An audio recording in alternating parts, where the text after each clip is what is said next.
Hey everyone, welcome back to another stream.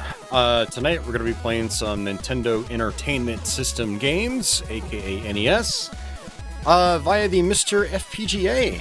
I have resurrected my MiSTer FPGA. I think I did a stream on it last week.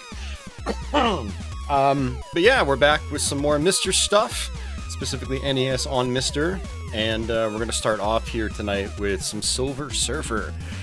Probably one of my favorite NES games, actually. It's a side-scrolling and vertically scrolling shoot-'em-up. I've showed it off on my channel a bunch of times.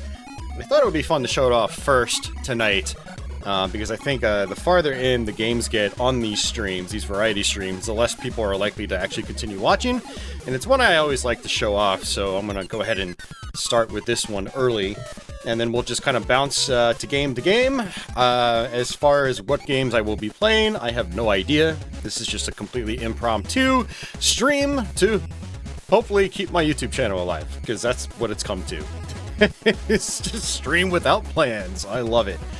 Not really. Anyway, yeah, so we're on the MiSTer. I'm actually using a 8-bit DOE N30 controller on this, so it feels very much like an NES with that gamepad. It's a pretty sweet controller.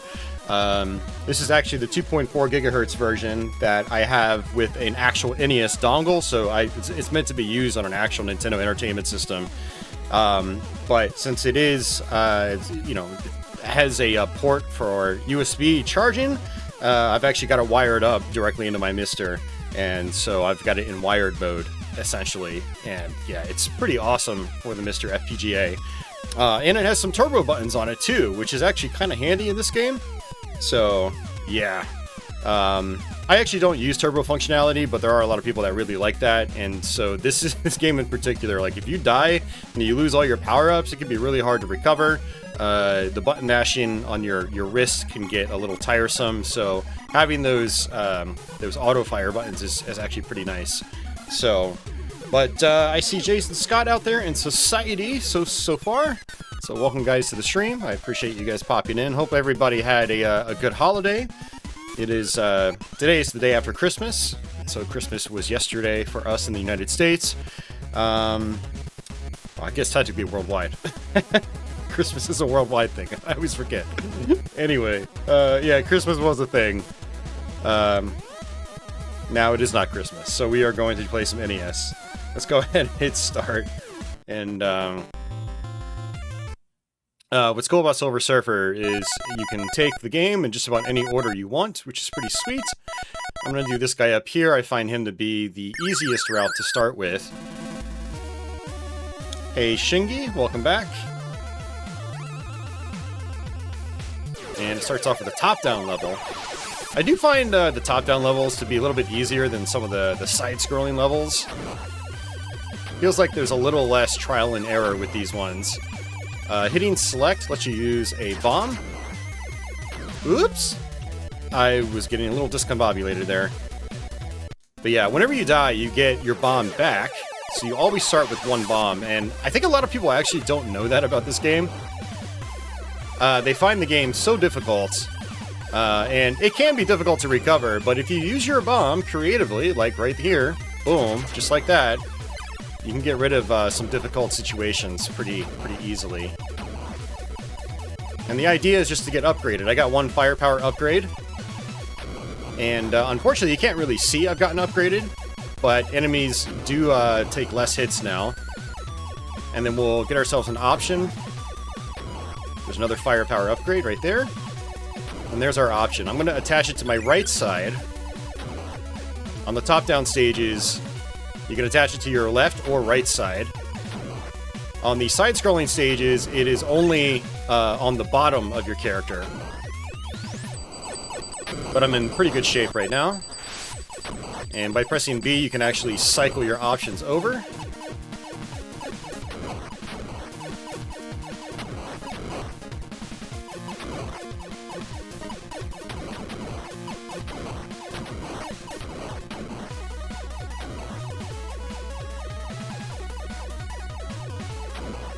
I do feel quite weak right now. I think there was a firepower upgrade I missed.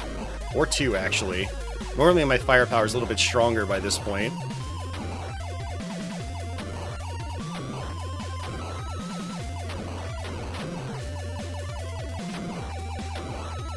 There we go.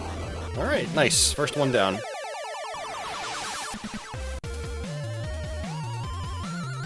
So each of the 5 introduction stages have 3 levels to them, and a boss fight at the end. So there's actually 15 main stages, and then you go through another 3 levels after that. So there's 18 levels total in this game. There's actually quite a lot of stages in this game. As you can see, we're side-scrolling now, and so we only have one option, technically. But you can position it behind yourself, which is pretty nice, and then you can position it downwards.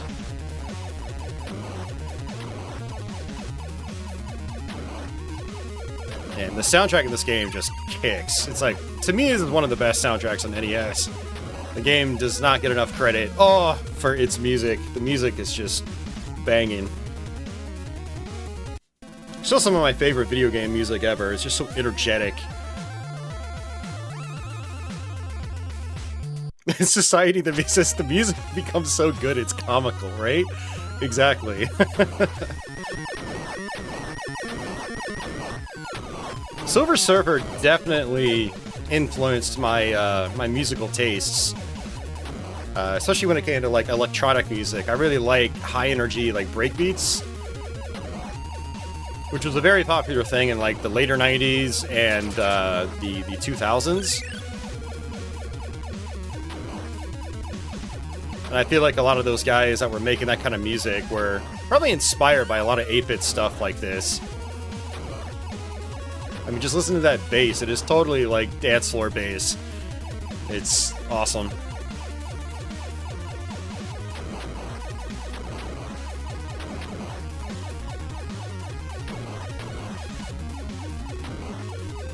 AKX says Sky Shark. It's similar when it comes to music. Yep. Yeah, that was Tim Follin. And Tim Follin had a very similar style.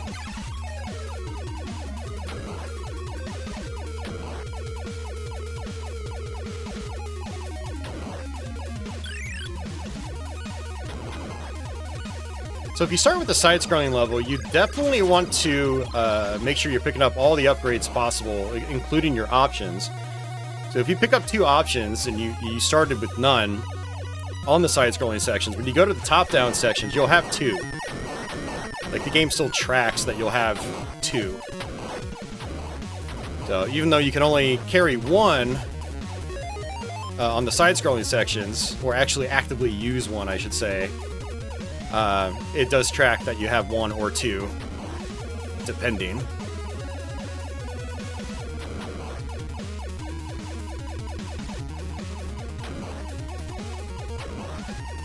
I really want one of those firepower upgrades. Getting upgraded and staying upgraded is like stupidly important on this game. As you can see, like I'm kind of weak right now. What I probably should have done is like bum rushed those power-ups.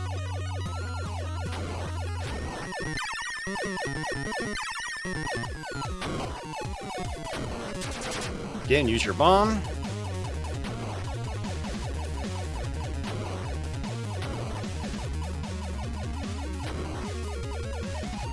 I'm not gonna lie, Silver Surfer is honestly kind of more interesting when you are underpowered.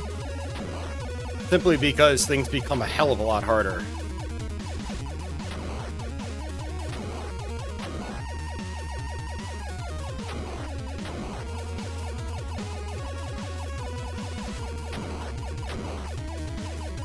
But I like that challenge, you know. A lot of people really dislike games with checkpoints, because a lot of times you'll start and you don't have that much firepower and it's really difficult to recover. But in a lot of these games, it is possible to recover. It's just about 1,000 times harder. You know, Gradius is the exact same way. Hey, Nick, welcome back. Nick says, I've heard about this game, but I've never seen it. Well, now you have. Now you've seen it, Nick. Alright, boss time. I don't have any firepower. Well, very little firepower, I should say.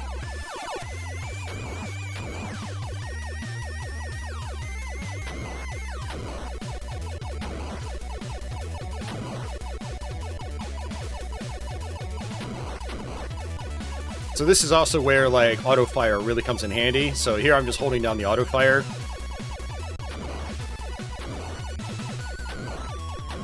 Every shot is a button press. So you can see where, like, your hands could probably start becoming very tired.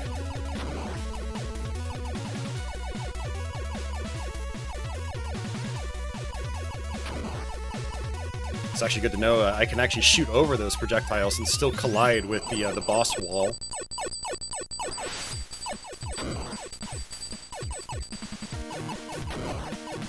Whoa! I think some of those bullets are a little bit faster sometimes. It's interesting.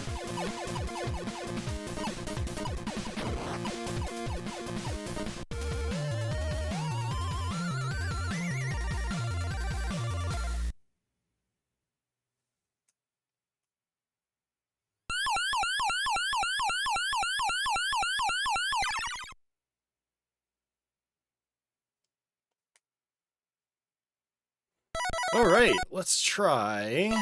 Let's go with this guy. The Possessor. I don't really read comics. I never really did read many. So I have no idea what Silver Surfer lore is like outside of this game. No clue. Alright, that's a speed up.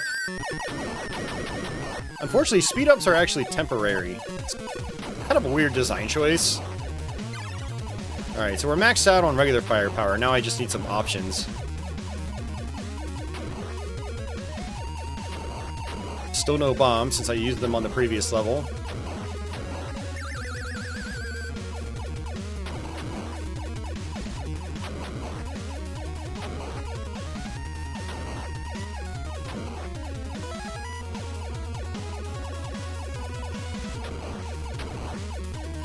Alright, definitely need that.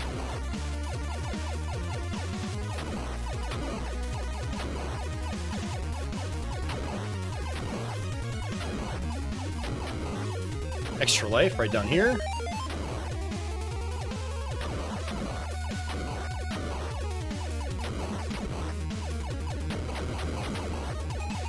What I like to do in this game once I'm fully upgraded is just be constantly tapering my shots like this. I'm just going tap, tap, tap, tap, tap, tap. It makes it so I'm constantly firing and doing potential damage to oncoming enemies, but also not killing my arm at the same time. Your max firepower is really, really, really strong. So if you're constantly just tapping like this, the game starts to become a hell of a lot easier. And you can also just kind of like pace your wrist action, so you're not just destroying your wrist.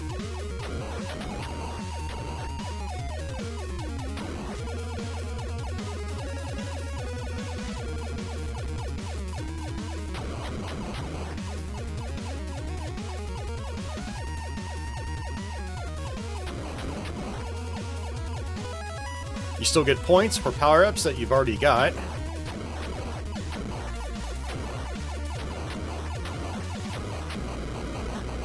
Alright. Johnny Gong says, not nearly as frustrating as the AVGN video let on. That hitbox is still gigantic. So the hitbox is, I think it's pretty accurate though. It's about the size of your sprite. And you know, like, you can rub up against the wall, like, pixel to pixel, and you won't die. But one more pixel over and you will. So it's just, it's got a very precise hitbox. Oh! That's a little too precise. But you can get pretty close to objects in this. It's not like it's, like someone had mentioned Sky Shark just a few moments ago, like it's music. One thing that Sky Shark does terribly is its hitboxes. Like, in Sky Shark, you will... Yeah, I'm kind of grazing that a little bit. In Sky Shark, like, you'll get hit, like, several tiles over, even though, like, an object clearly did not hit you. It's extremely frustrating. Silver Surfer, you just have to, like, look at that, I'm hugging that perfectly.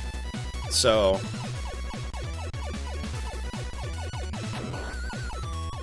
yeah, I'd actually say the hitboxes in this are pretty good by, like, 8-bit standards. So many 8-bit shoot-em-ups in particular had, like, really awful hitboxes where you would die when you clearly did not touch anything, and that's insanely frustrating, really in any game, but especially so in these games where it's usually die in one hit. Like, I could squeeze through there just fine. Gradius is another game that has very, like, accurate hitboxes, where it's like, you know, if one pixel collides, then you will die, but as long as you're not colliding pixels, the hitboxes are fine. Tight? Absolutely, but that's fine. That's fair to me.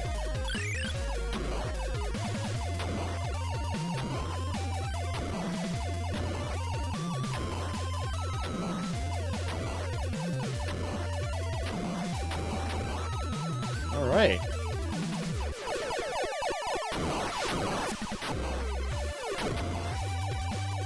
But yeah, your character with his surfboard is pretty large on the screen.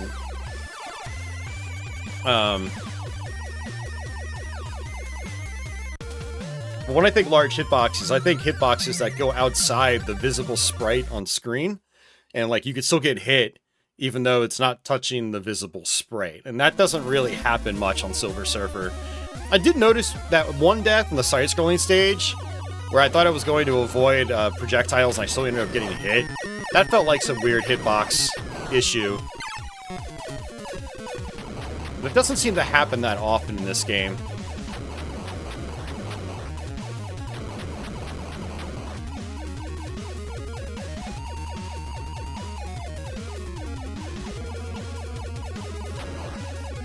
Contrary to popular belief here in my channel, I am actually a big fan of these, like, Euro-style visuals. My problem with Euro stuff is that they usually look really cool and then play like trash. Silver Surfer is one that looks really cool, but also plays really well. So... yeah, very few games on NES look as... Euro cool as this one does, and still play well at the same time and run at 60 FPS, and you know, so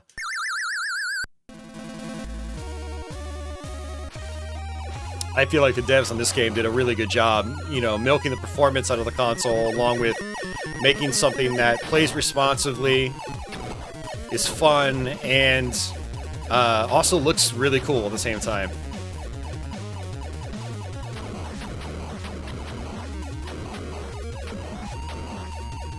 Hey Don, welcome back.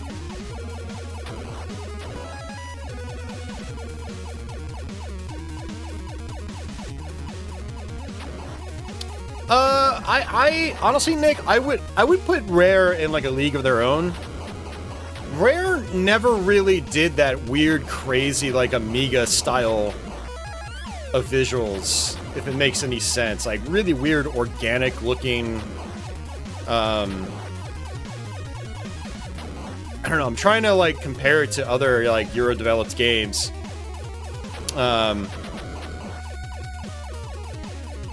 Rare always had, like, a very distinct style. I think Rare was better at, not necessarily making these, like, crazy, like, detailed backgrounds and stuff like that, but utilizing more simplistic objects and shapes to portray things like 3 dimensions and stuff like that. You look at, Captain Skyhawk, you look at RC Pro-Am, you look at portions of Battletoads.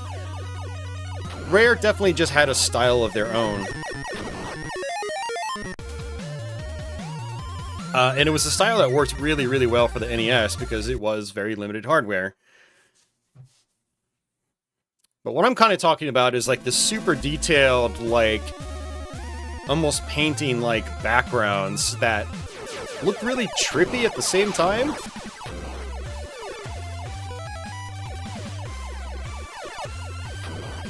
You know, you think of something like Stormlord, and Silver Surfer has more in common visually with that than something like Battletoads. Like, look at the big skull up top. You know, I'm talking stuff like that. Rare didn't really... I mean, I guess they got a little bit like that with Wizards and Warriors 2. And I really love the look of that game. Yep, and AKX said that at the same time. He said Wizards and Warriors was probably like the most Euro-style game from them.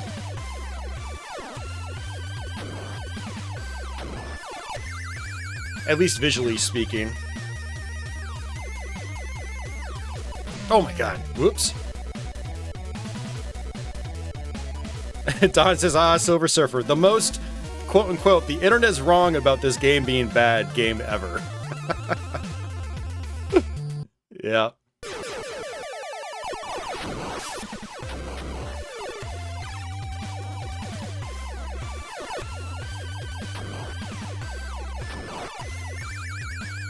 Yeah, a lot of people that watch my channel have really come around on this game big time. Like, a bunch of them are saying, like, it's one of their favorite shooters on the system now.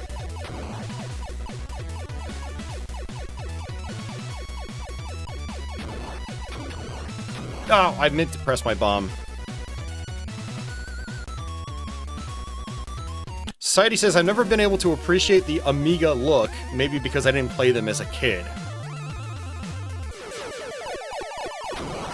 Yeah, that's a tough one. I don't know, because I did grow up with some Amiga-look games.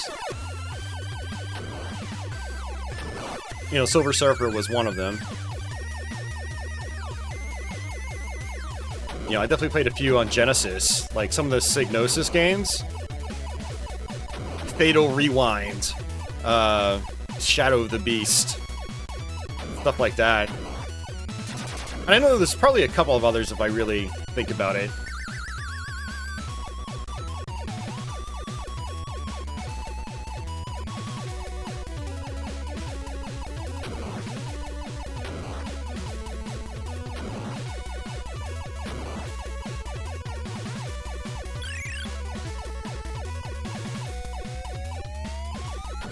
Definitely some memorize or die situations in this game.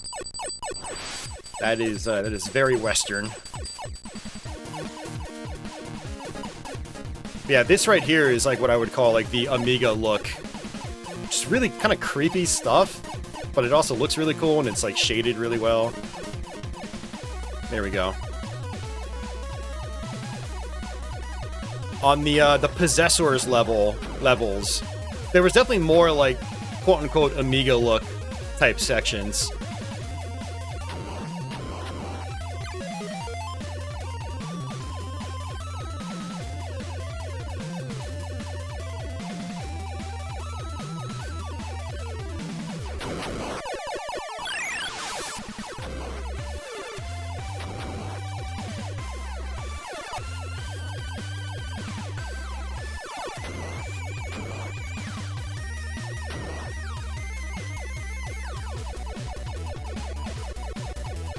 Oh my god, really?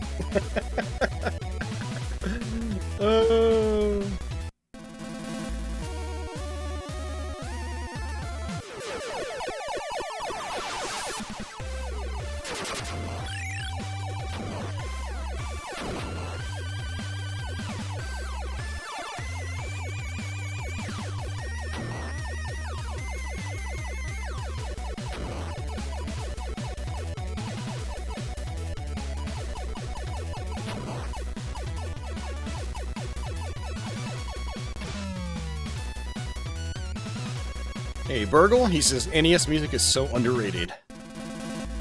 Don says, I'm not sure what the Amiga look is. I wouldn't even really classify it as the quote-unquote Amiga, unquote, look. It was mainly like it was more like a Euro look. You saw a lot of it on the 8-bit systems back in the day, the 8-bit computers, like the Commodore 64. And then you saw it on other computer platforms, like the Atari ST. You even saw it, on IBM PC compatibles with MS-DOS games.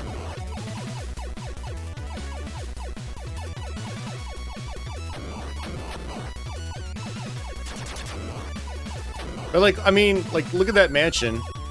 It's like eyeballs sticking out at you as you're going past it. I don't know, it's just kind of like weird, creepy, otherworldly type stuff. Usually in a much, much more dense manner. Silver Surfer is a little bit limited, you know, it's just got a black background. Oh my god, I keep dying. Man, I suck at this game now. I used to be really good at it.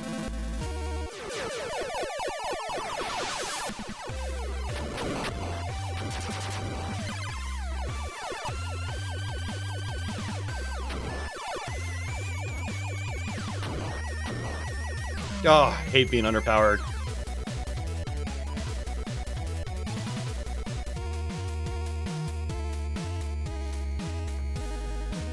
All right, let me see if I can do something here.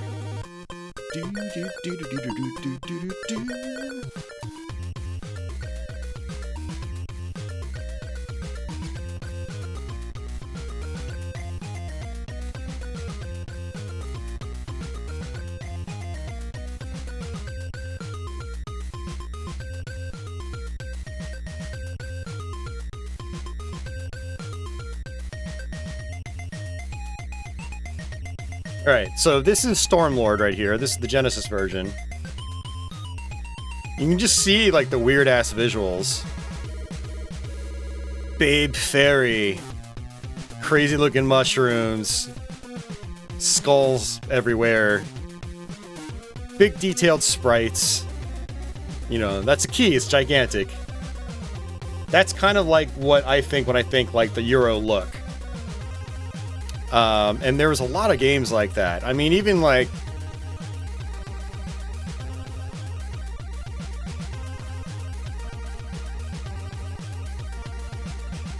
I'm gonna be narcissistic and look up my own video. That way I don't get a copyright claim for it. But it's like... Look at the backgrounds in this level. Look at the creepy stuff back there. And the enemies and like the shading... That's the Euro look that we're kind of speaking of. And Silver Surfer has that on a bunch of levels, but it's mostly foreground elements as opposed to background, because they had to use black for a lot of the background in Silver Surfer. Oh yeah. Oh yeah, Turrican, absolutely Society, yep. But there were more like cutesy games that, like, check this out.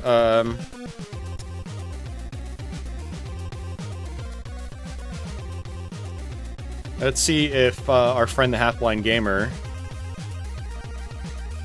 By the way, go check out his channel.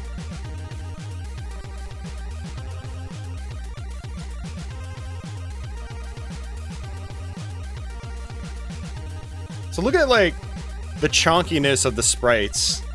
And, like, the shading. And the animation. That's like the Euro look. This one is way less creepy, but still has a lot of similarities to the other two games. And so many games like looked like this, especially on home computers from back then. It's not a look you actually saw as much on game consoles.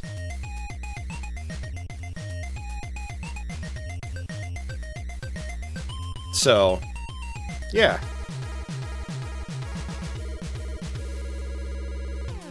Also, you should check out my friend's channel there. He did a CDI burn cycle video a month ago. I still need to go watch that.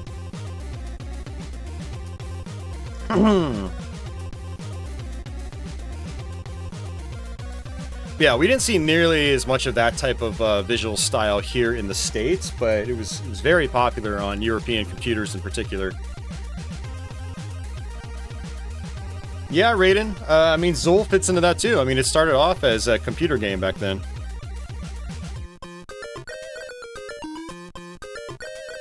Yeah, Zool and Zool 2.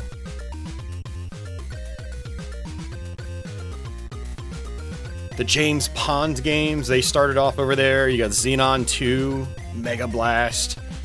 That's got more of like a weird, otherworldly, creepy style. Hey, Dragon, welcome back. What's up?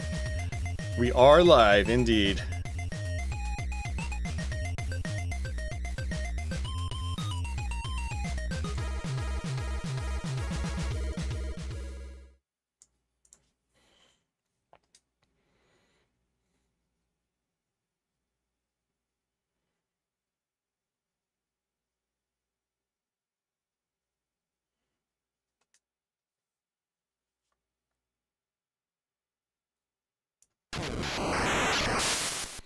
You know, I don't think I ever showed this one off on my channel. I tried to do a Let's Play of it years ago, and it gets so damn hard on the final level that I just gave up on the idea. But we'll play it for a little bit.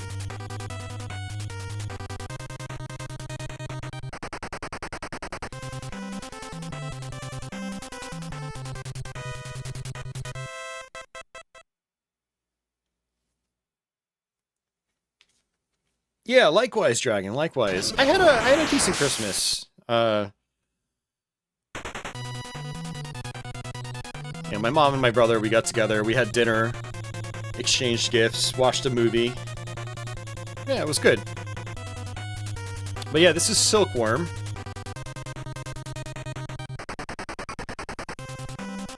It's a part of an arcade game. And it's very, very fast. And thus it gets very, very difficult.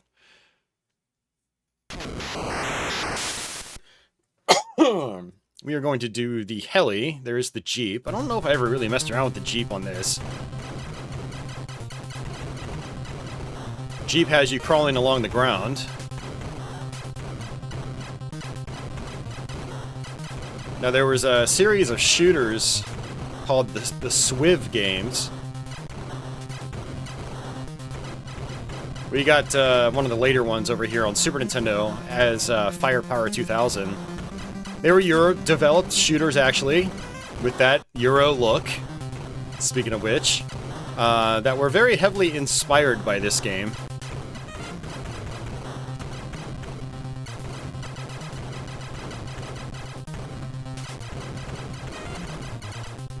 Another one where having turbo fire is extremely handy.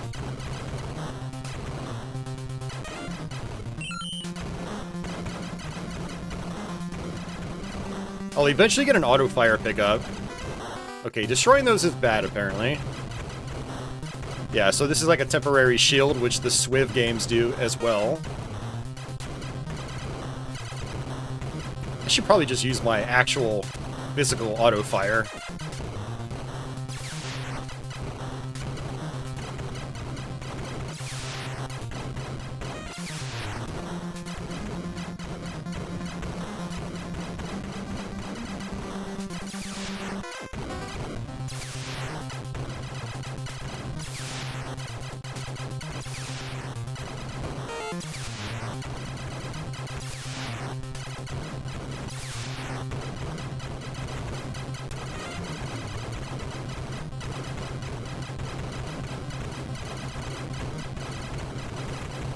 Oh, it died. That's bad.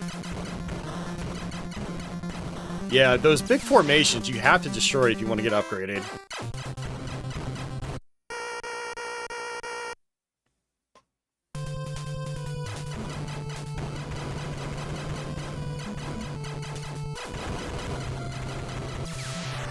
I don't know what's actually hurting him. Oh, it's that weak spot in the middle. Okay.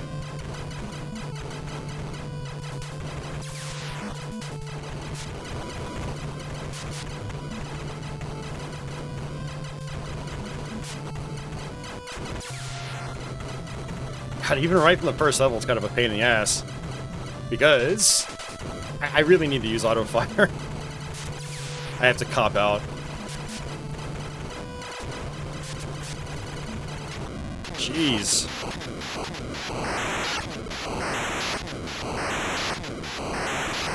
Don says he wishes we had gotten the Genesis version of Swiv in the States. I don't wish we got it. Because it's not as good as Firepower 2000. We already got the best one, in my opinion. But the Genesis version is different enough, at least. But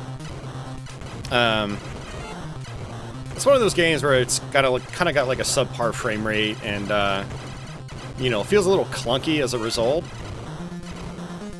Whereas Firepower 2000 is just like stupidly smooth and holds up really well as a result.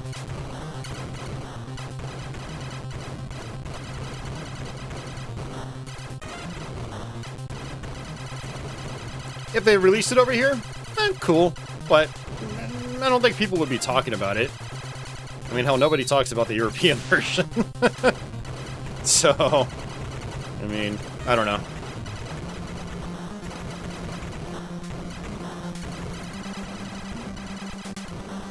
There we go, twin shot.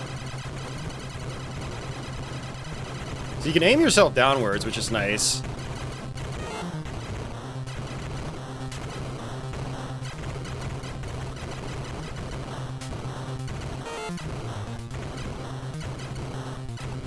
Jeez, I forgot how, like, intense this game is just right from the get-go, and it gets stupidly hard towards the end.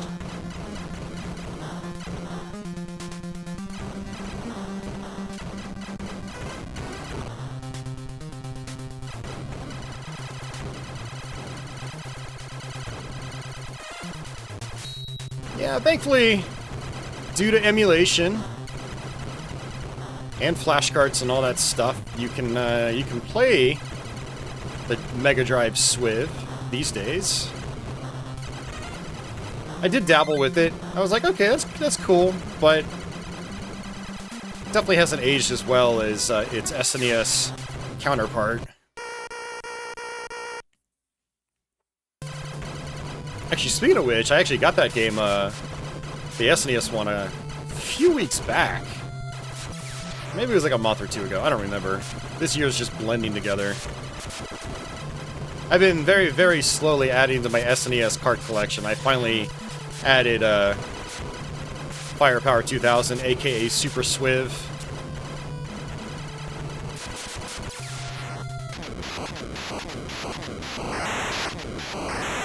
Alright, that boss was a little bit easier.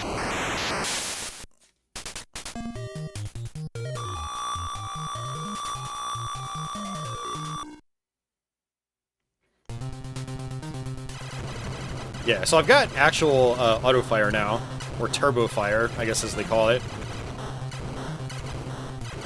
which is actually a little bit faster than my my actual auto fire button on the 8-bit Do controller, which is funny. Oh, there.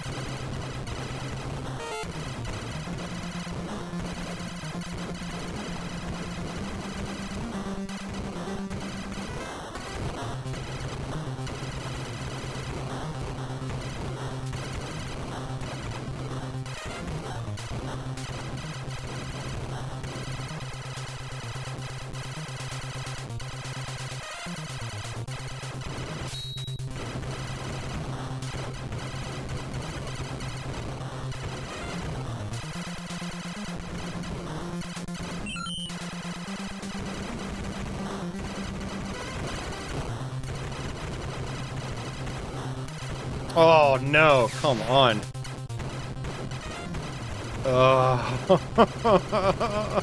I hate getting downgraded so much.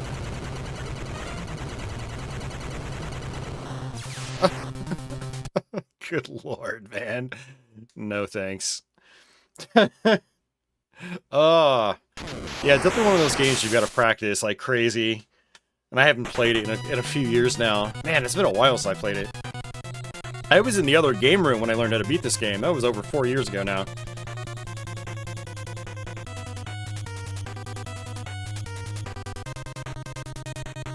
Jason asks, is this game easier with a helicopter or a Jeep? I think it's easier with the helicopter, because the Jeep, you're just stuck to the ground the whole time.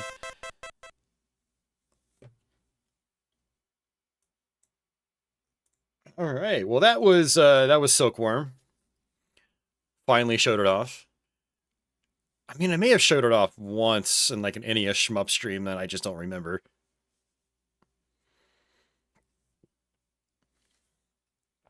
We should just stick with the S's. Oh, by the way, guys, I wanted to let you know that this is going to be a, well, I guess not really shorter stream. I need to stop the stream around probably 8:45 or 9 o'clock. Because I got to go out and meet someone for dinner. So, but that's about 3 hours away. Close to 3 hours away.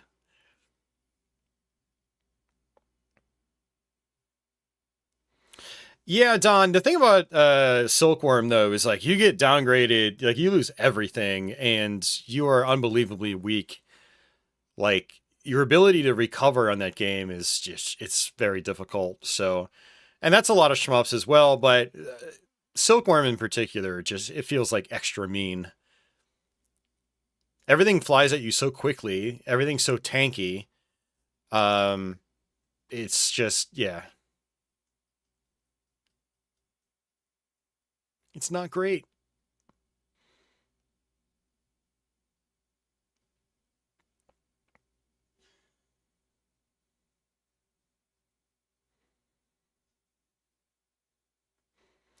I don't think I ever really messed around with this on stream. I think we'll play this for a little bit, not very long.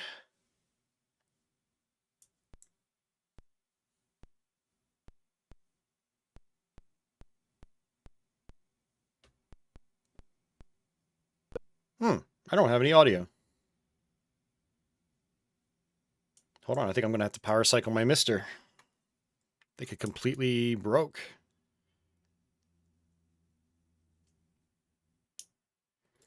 Yeah, I guess what I hate about getting downgraded isn't necessarily the fact I'm getting downgraded, it's the fact that, like, the game is balanced in such a way that, like, it seems impossible to recover. That's a game design issue. And, so, yeah, Silkworm is not the best for that.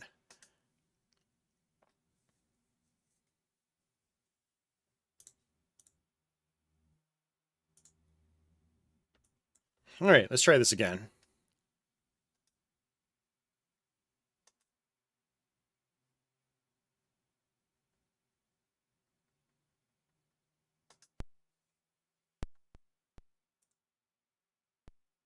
Wow, it's still not working.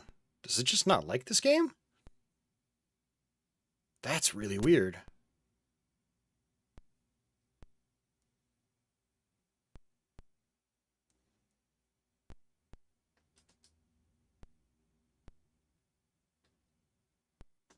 Yeah, something's... I was going to fire up Star Tropics, but something's broken with it on the MiSTer. What the hell? That's crazy. All right, well, so much for that.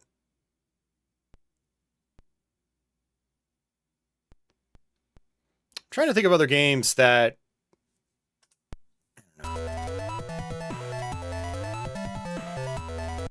Other games I haven't messed around with that much.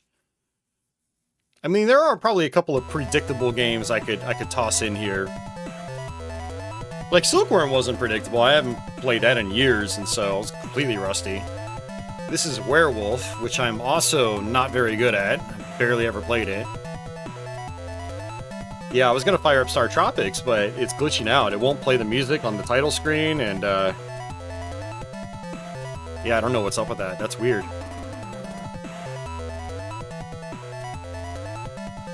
Only one man has the power to stop blah blah blah. Werewolf is all that stands in the way of the destruction of our planet. Word. Actually reminds me of Wolfchild, which I did a Let's Play of last year for the Sega CD. That's another game done by a company called Wolf Team that has more of like a Euro graphic style.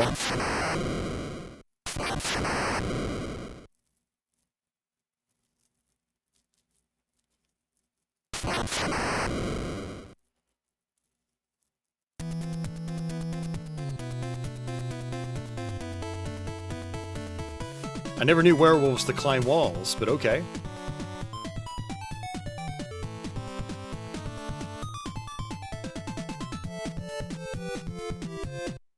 I like the music already.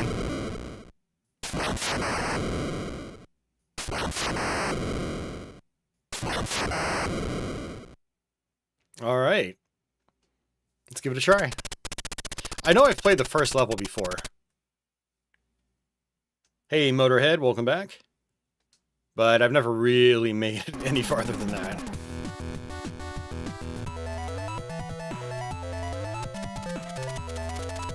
John says this was a decent game, but the reversed controls bothered him.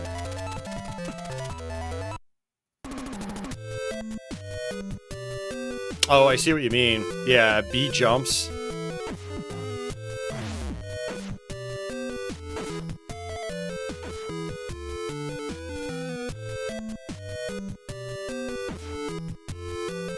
Nice that I can crawl on the ground.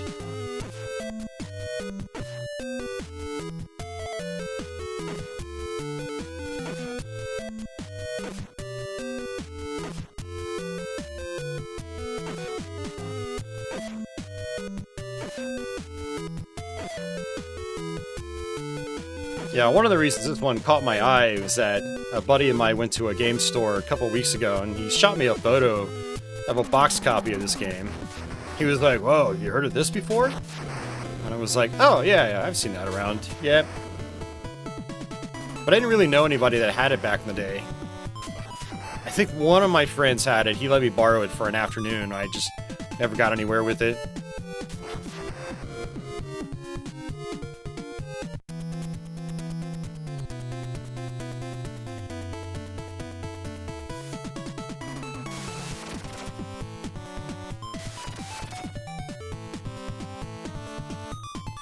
Okay.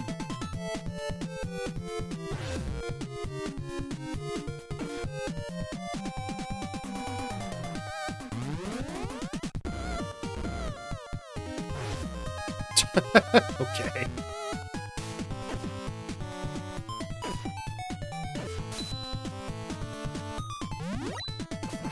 W. Oh, hey. No, it's not what I want. Do I want money? Sure.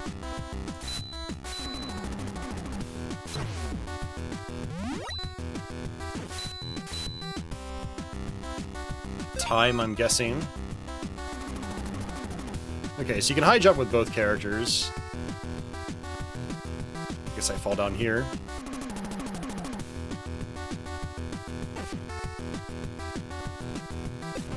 Okay, yeah, I remember those statue things. Aren't I supposed to, like, grab onto the walls or something? Or the ceiling?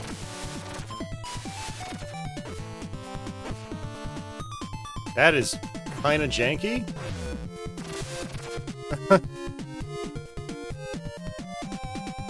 Okay. Yeah, the controls definitely feel a little weird.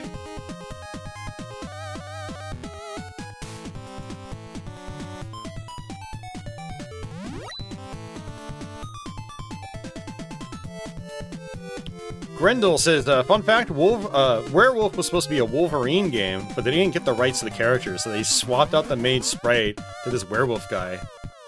Huh. Interesting. Yeah, and I think there was a Wolverine game on NES.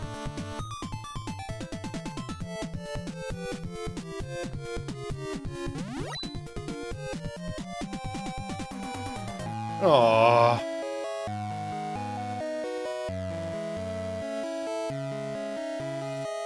So sad.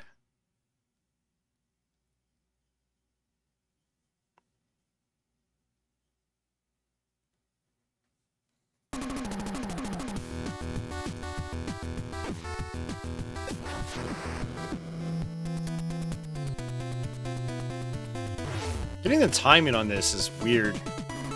Oh, and I can attack while I'm on it. Alright, that's not too bad.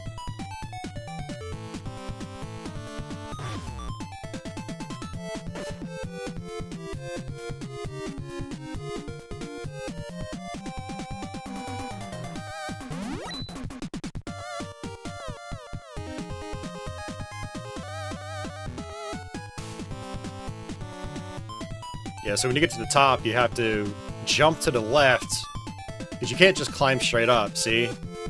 You have to hold right, and then jump, and then swing your way up. Same with when you drop.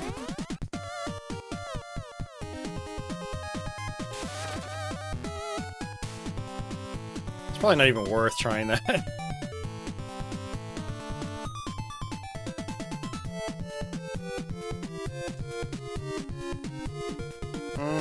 Nah.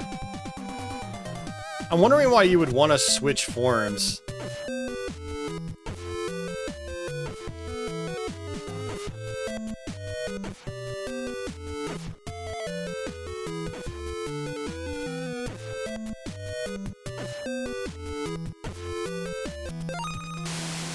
You got a ring. I don't know what it does. Oh, it's anger. Okay.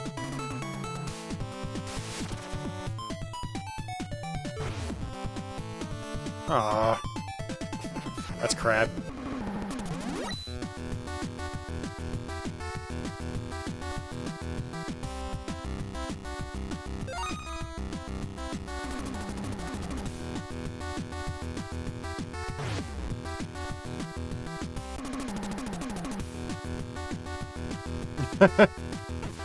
Now it's rolling thunder.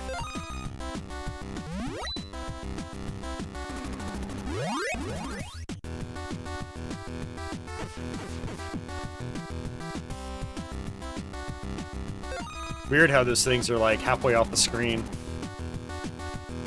Those towers, or columns, I should say. I'm getting bullets, but I don't have a gun.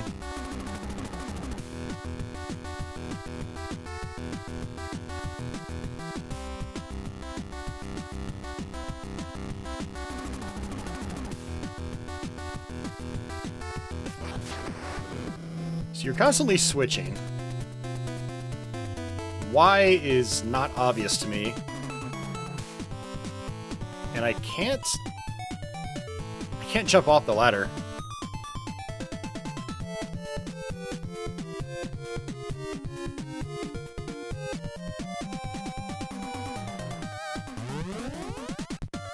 Kind of low in time.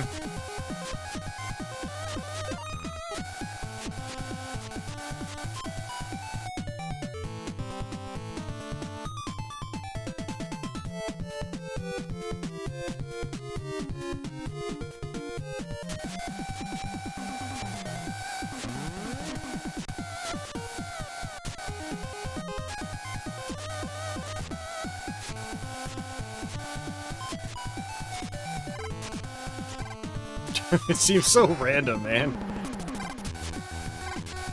Ugh. Alright, just kill me.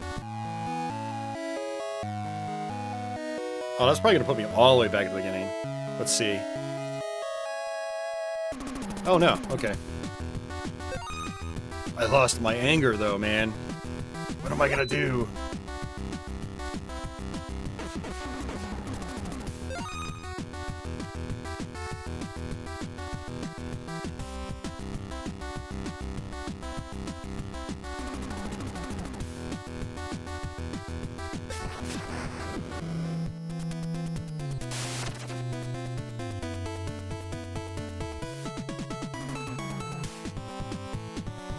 No, I guess I can do that too.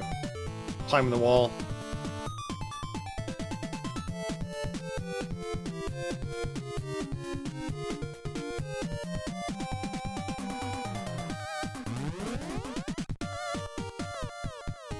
Okay, I'll take that. Wait, what does a 1-up do? And I'm thinking about it. I'm like, well, let's give you an extra continue? I don't know if you have limited continues or what. I don't like this part at all. It's just so freaking random. How are you supposed to avoid this? Yeah, that seems like crap game design. I wonder if there's any rhythm or rhyme to that.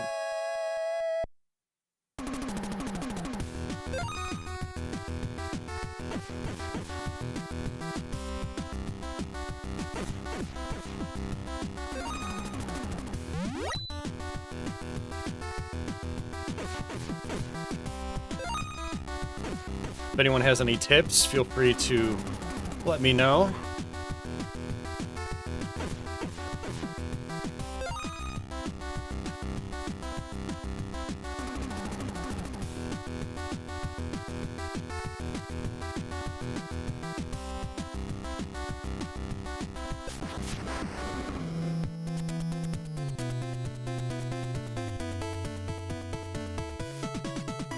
Yeah, like, select doesn't do anything. John says, it's been so long, I don't remember much.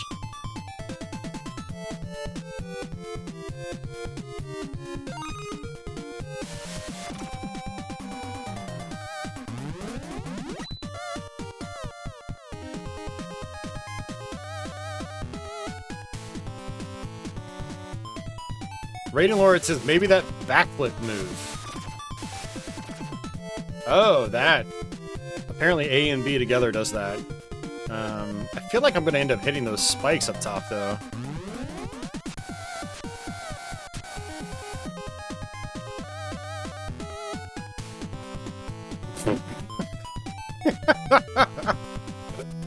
Okay. Wow. Oh, jeez.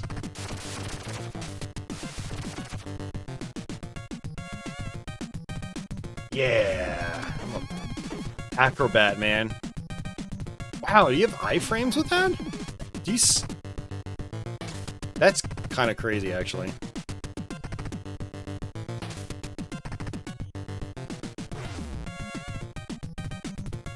God, I think you're invincible when you use it.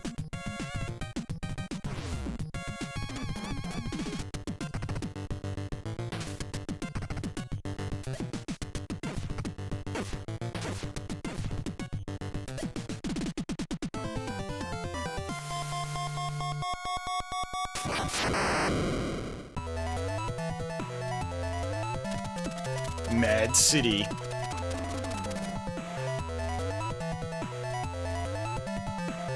You furry little body is no match for my strength. Clearly some English going on right there.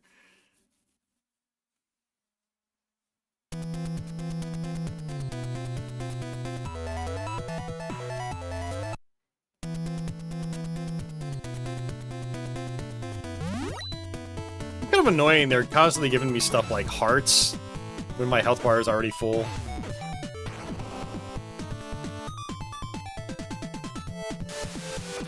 Oh, Deco Street, that's cool. Deco was a arcade hardware set that Data East used. I think it was cassette driven? Or was it cartridge? I don't remember. But it was old Data East arcade hardware. That's cool.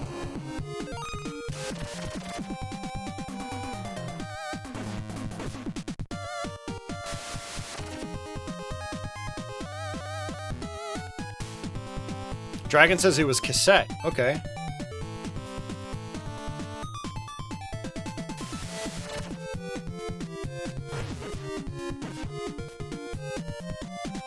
No!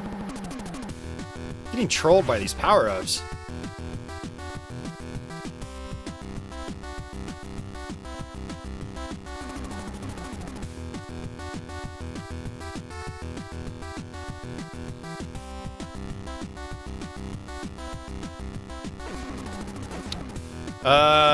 Jason, yes, I believe there was a Frankenstein game on NES. I think it was Mary Shelley's Frankenstein.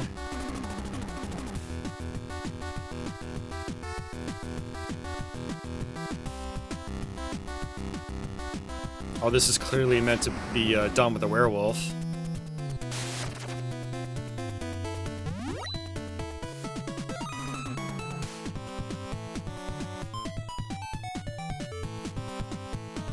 Yeah, I mean, the game seems alright. It's got its own special kind of jank, but I could see myself getting used to it.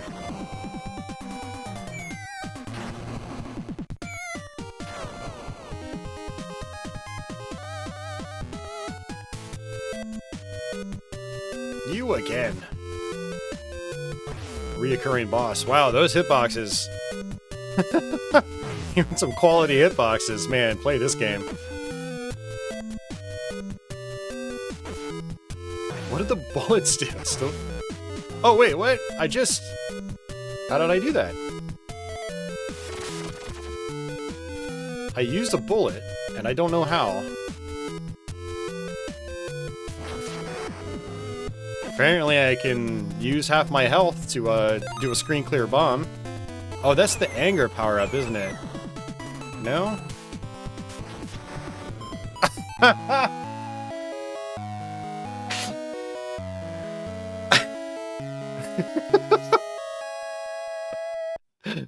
I die for using my special. I'm just trying to figure out how to use my bullets, though. This is definitely a game you need the instruction manual for, because, like, figuring this stuff out on your own, it's just, no, it's not happening. But I saw myself shoot a bullet out, and I have no idea how I did that.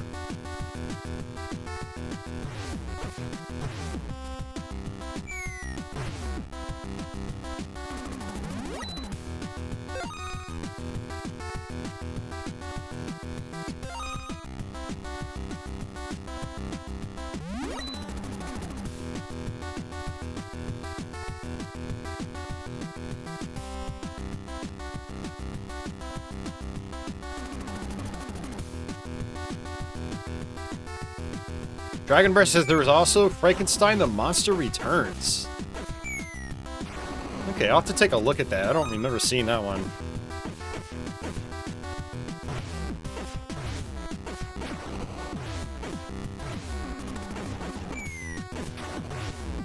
This is clearly meant for you to be playing as the... What?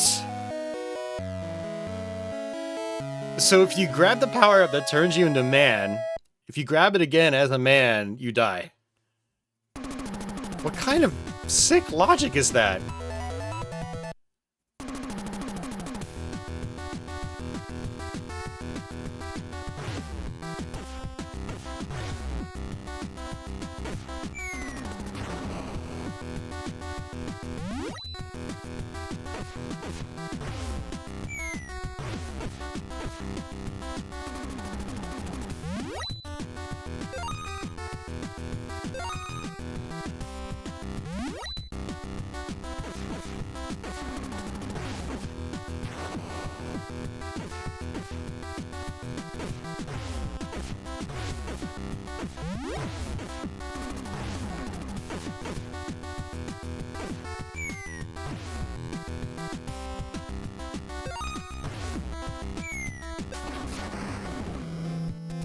Jeez, I do not want to be the regular guy.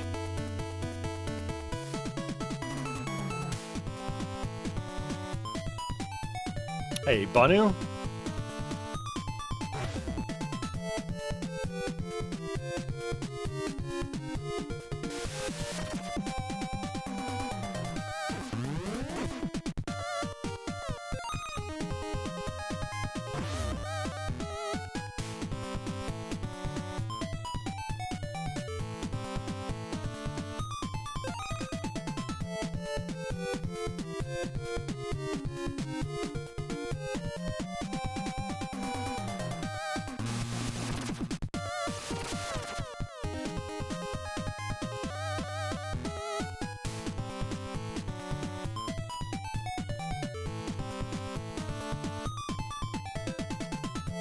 Trying to figure out how to use the bullets. If anybody knows how to use the bullets, let me know.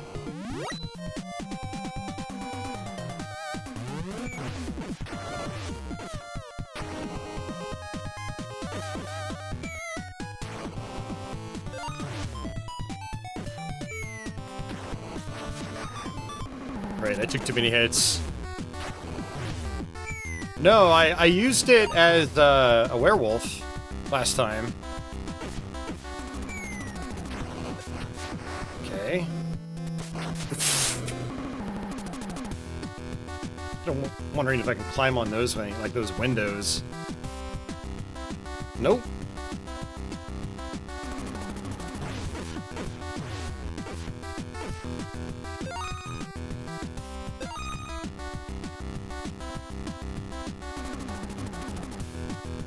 I can't get back up.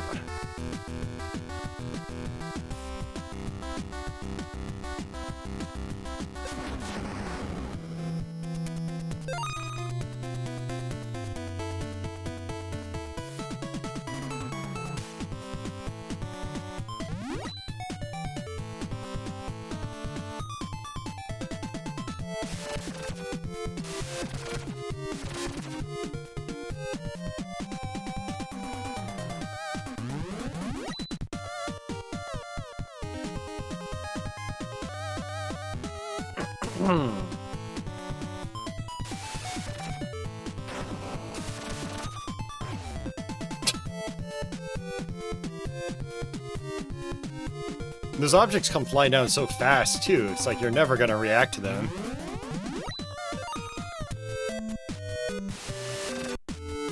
I just did it. I like...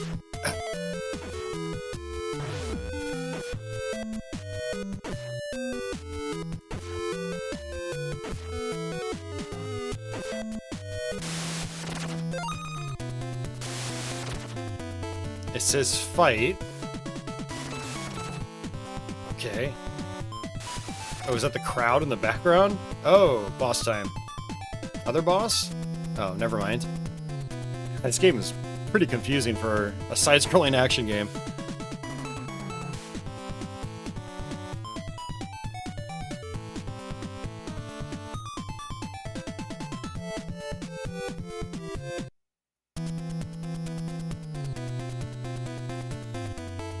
And they keep playing the same music, too.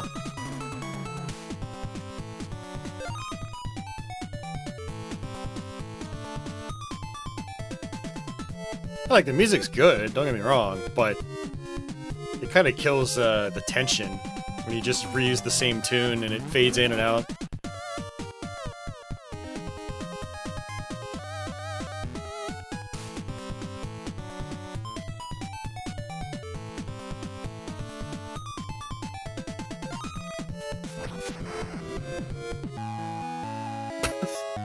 What? Oh my... What the hell is happening? What is happening? Oh. This game is becoming painful to play. I got zapped by lightning for whatever reason. I don't know if it's because, like, it's the level, or maybe I just had too many anger power-ups.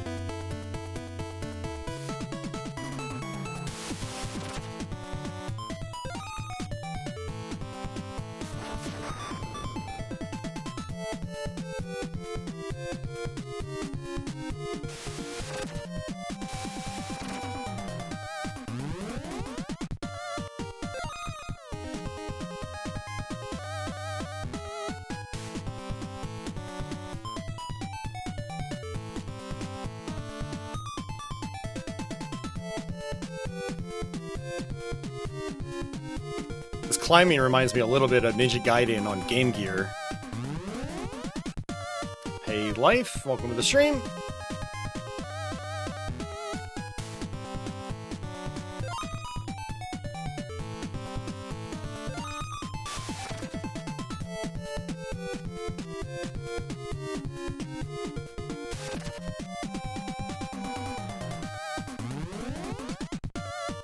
And I guess it's dead end. Alrighty.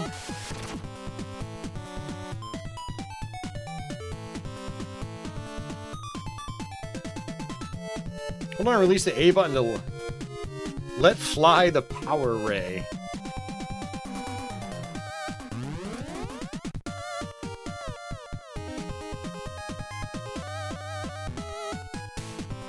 Yeah, it's not working. Maybe I need some more bullets. We'll try that next time. Oh, is the screen not going to scroll over anymore? What the hell?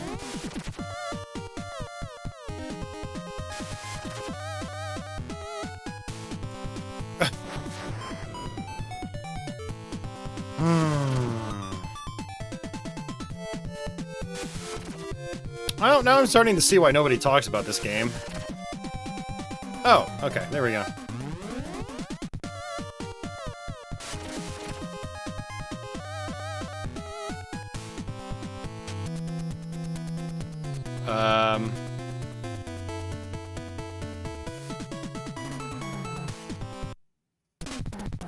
Okay. So random.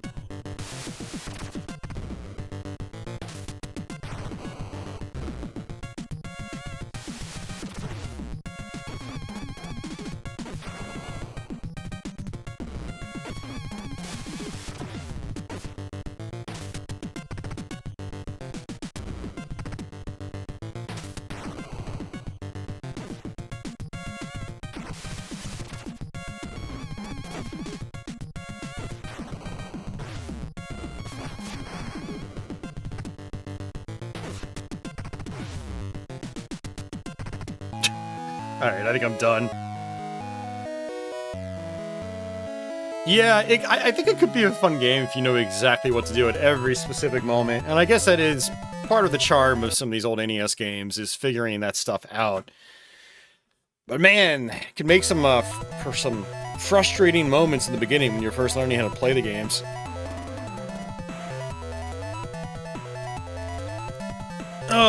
Yeah, Banu, absolutely, yeah. The backflip was pretty key from what it seemed like, at least on the boss fights.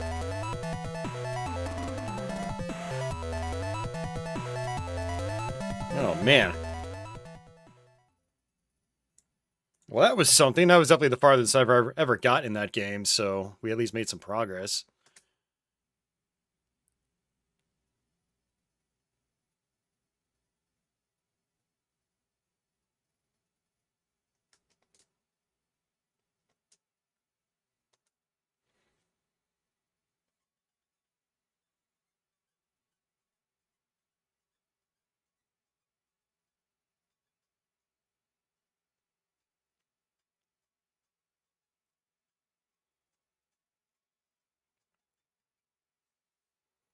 All right, this is going to be really stupid.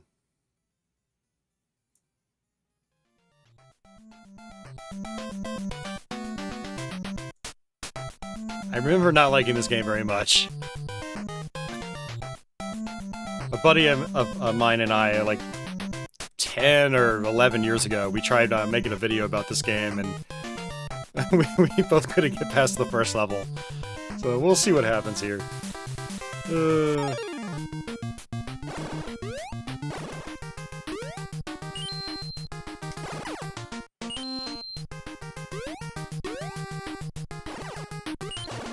I remember Noid really hating water.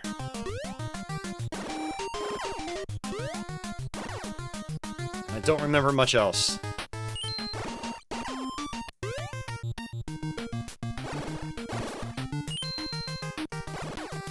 For anyone that wasn't around in the late 80s and early 90s, Noid was a kind of a mascot for a pizza chain in North America.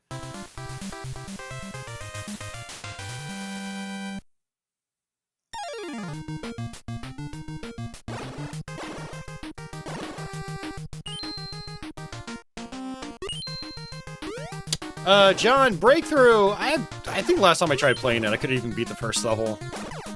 It's a complete memorization game. Heavy Barrel's pretty cool. I've made it towards the end of that game, actually. It's a pretty fun one. Good music. Okay. Apparently I have magic.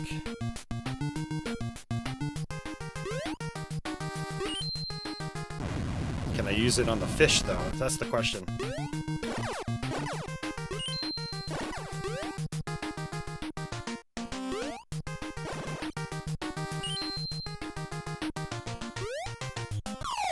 What? My platform was still there.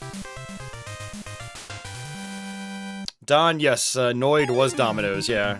And Bunu says it's that Famicom game about ninjas that was localized into a pizza ad in the West. Yeah, it was a different theme in Japan.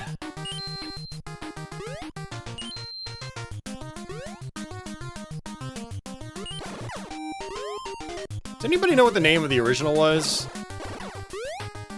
Was it like, it wasn't Ninja Kids, it wasn't Kung Fu Heroes. I don't even think it was Ninja Jaja Amaru. Was it? I don't know.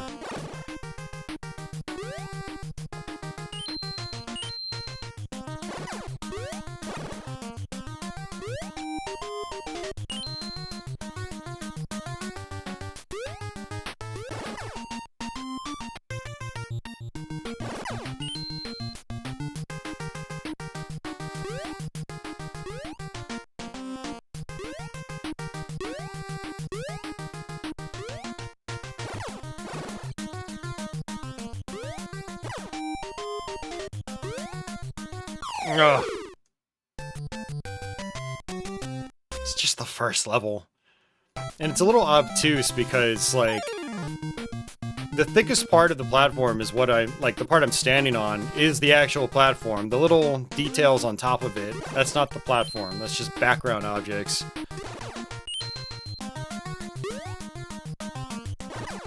Kind of frustrating for a first level.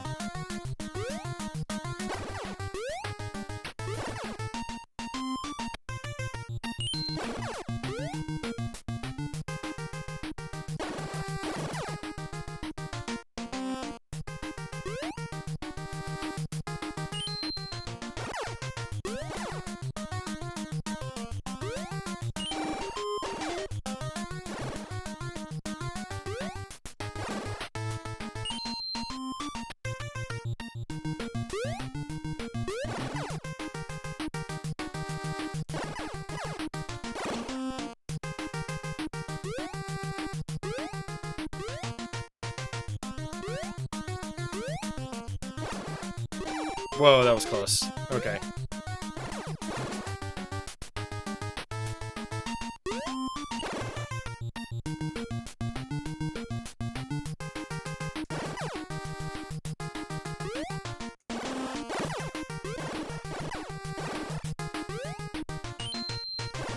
Is that it? That's it. Okay, wow. Okay, we did it.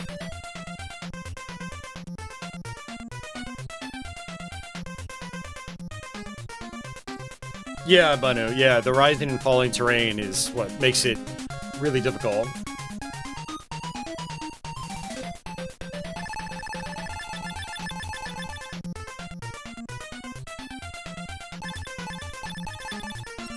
I have no idea what I'm doing here.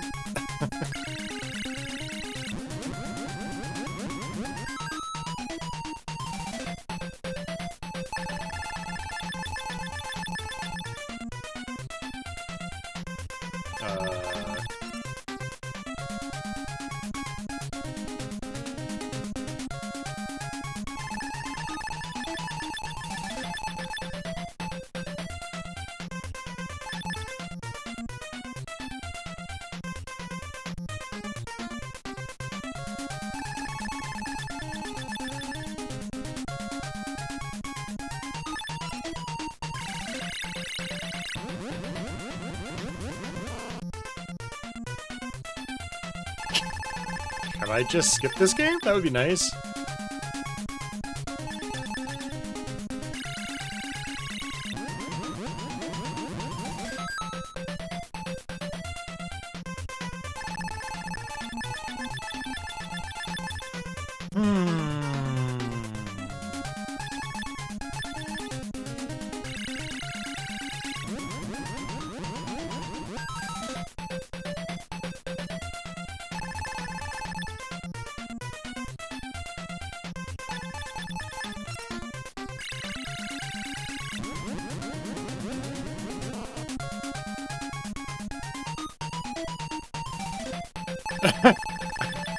I gave him red pepper and he lost all his pizzas.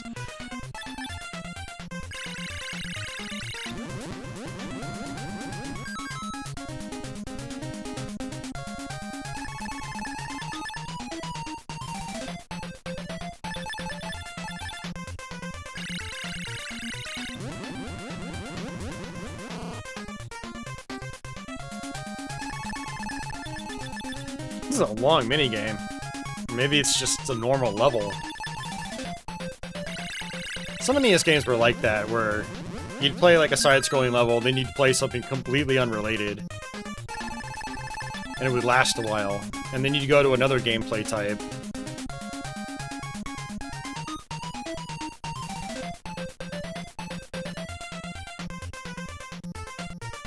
These are my boss fights. I have to win. Oh god, you gotta be kidding me. No! No! No! No, we're not doing that again. Why, man? Why? It's like the Janken matches in Alex Kidd. Who wants to do that? Nobody wants to do that. Holy crap. Okay. Yeah, definitely not doing that again. Couldn't you have just had a regular boss fight where, you know, I just shoot an enemy and dodge and hop and bop and whatever? Ugh. Well, this is what's fun about experimenting and not doing the same stuff over and over again.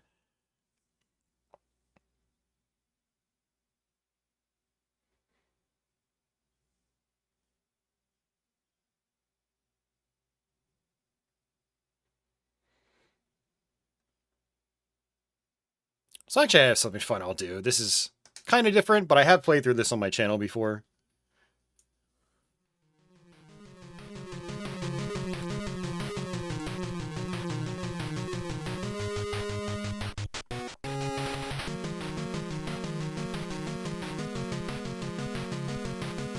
Codename Viper. Yeah, I could try that after this. That's actually an interesting one. It's like Rolling Thunder.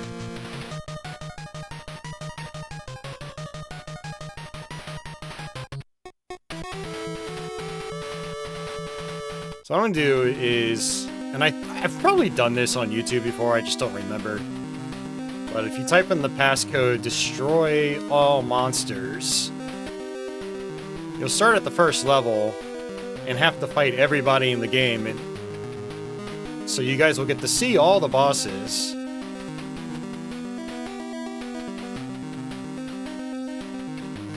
I think that's all I have to do.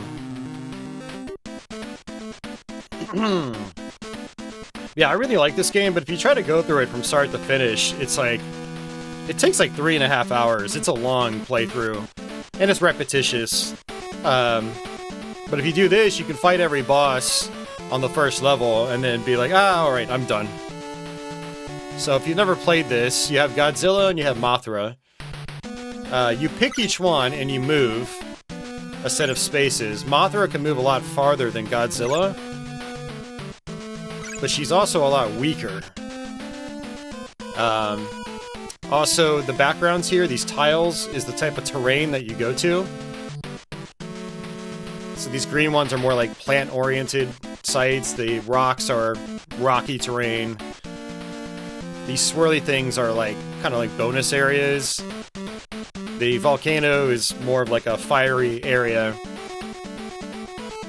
So those just indicate the levels you're going to play through. So what I'll do is I'll move Godzilla.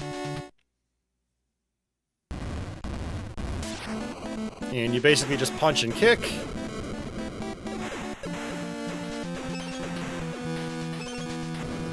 Down an attack does a tail whip. Punching is my favorite because you can do it really quickly. You can time it and just punch really fast.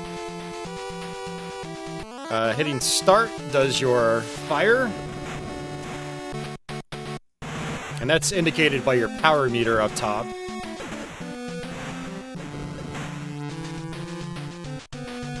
So your monsters also level up as you kill stuff, as your score goes up. With this mode, we're kind of at like a moderate level. Normally when you start the game, you only have like 3 or 4 blocks of health. And you have to level up to extend your health bar. Oh, that's bad. Okay, those things are extremely dangerous.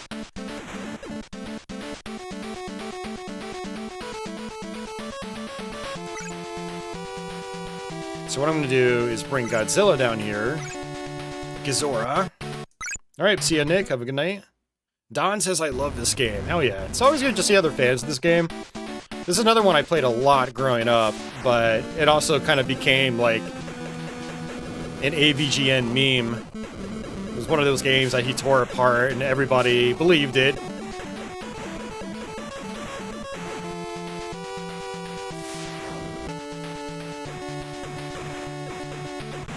Probably technically walk past this thing, but I'm pretty sure it's supposed to actually give me some health.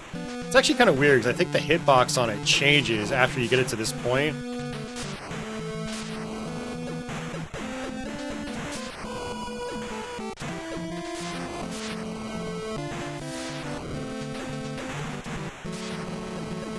I'm gonna try to walk past it.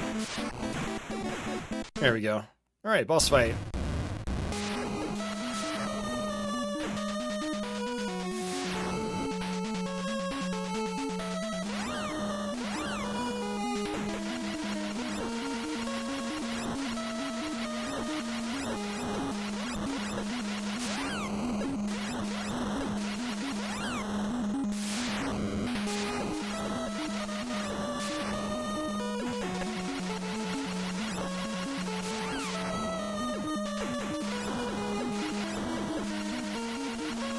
Nice. So if you sit at a boss fight for too long, it will time out, and then the boss will have the opportunity to, like, move away. Oh, looks like he's gonna fight me.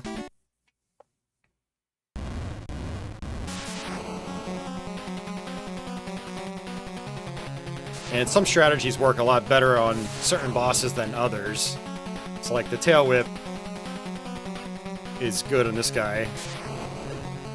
Therein. And then you want to use your special as many times as possible. Like, the second it's available, it's a good thing to use it. Let it charge back up, then use it again. There we go.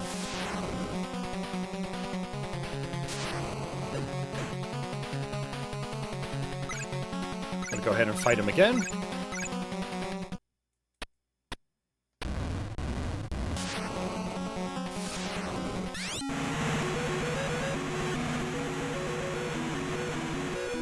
And I'm going to park Godzilla right there for a little bit. And what I'll do is I'll take Mothra, bring her down. Try to have Godzilla and Mothra kind of close together. Mothra plays a little more like a side-scrolling shmup, and if you hit start, her special is these wings. Destroying generic objects can give you things like health pickups, that's what these are right here. But I don't really need them.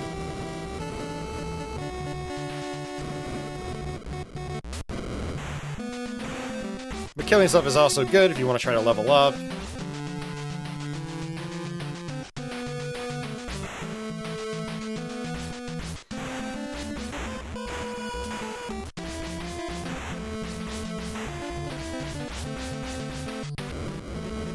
Tons of flicker and slowdown in this game.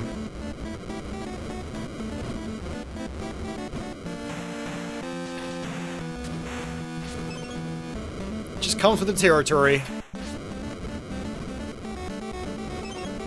This game was definitely biting off way more than the NES could chew. With the gigantic sprites. And lots of them. Hey, Guns! Guns goes extreme visuals.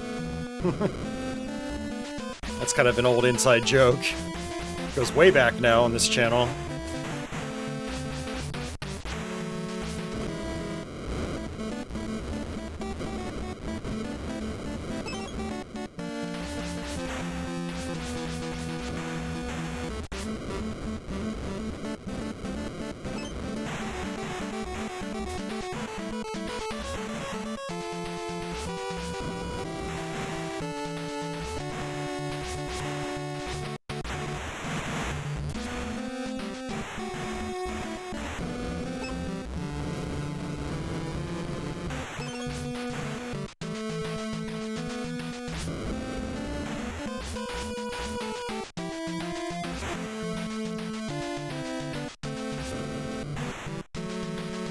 Should be close to the boss. Again, every tile is one of these types of levels. And as you progress through the game, you'll end up running into more variety as the types of tiles change.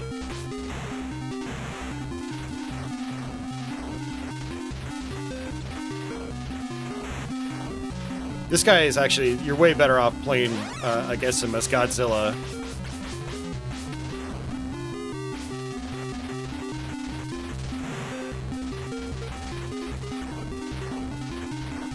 And Mothra is also pretty weak. I'm basically just trading hits.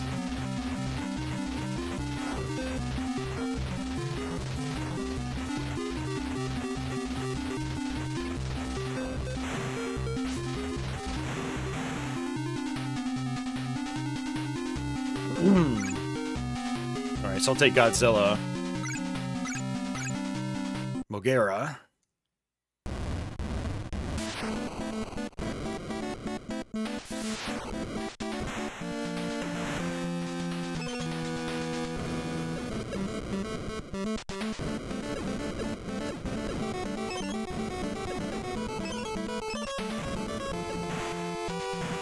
Godzilla's got a pretty good soundtrack, too. It's very memorable music for me, personally.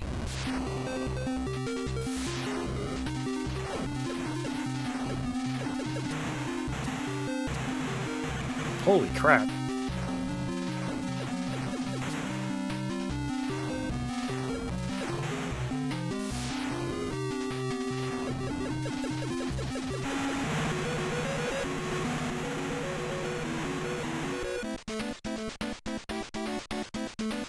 And there's Gigan. So what I'm going to do is just kind of stay parked here. And same with Mothra there.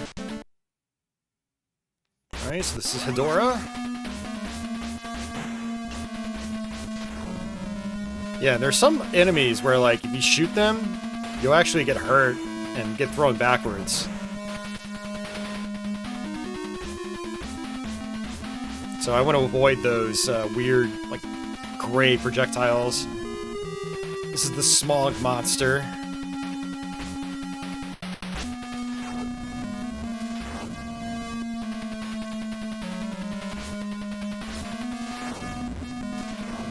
Hey, Cedar Valley, welcome back, man.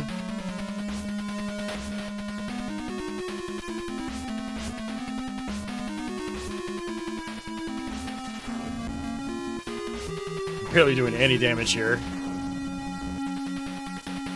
And so what I'll do is, I really don't want to have Godzilla surrounded by 3 enemies.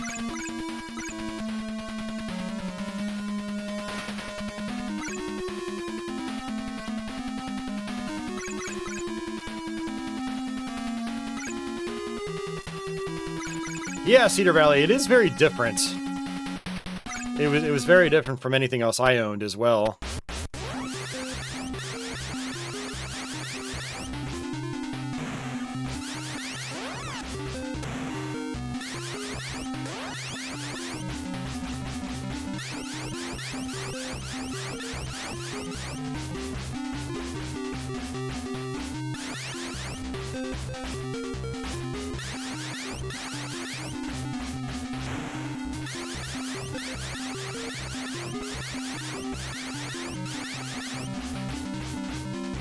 It's always funny when he turns his head.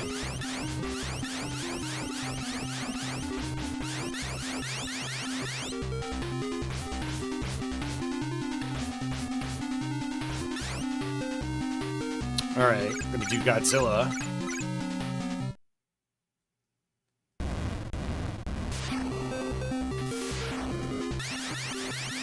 Kicking works especially well against him.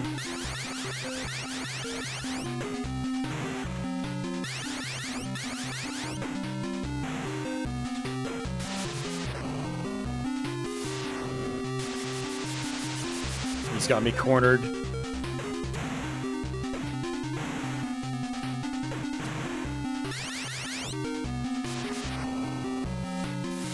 Alright, that does it.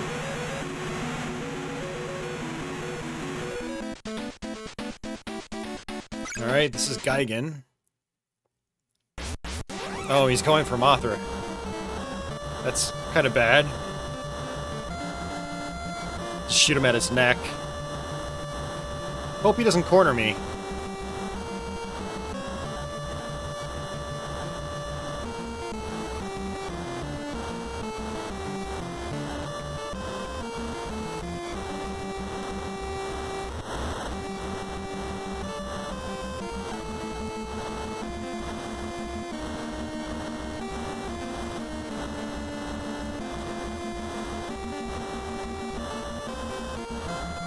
So Gigan has these blades that come out of his stomach. He's always the coolest monster to me when I was a kid. But he can corner you and your health just, like, depletes almost instantly. It's pretty bad.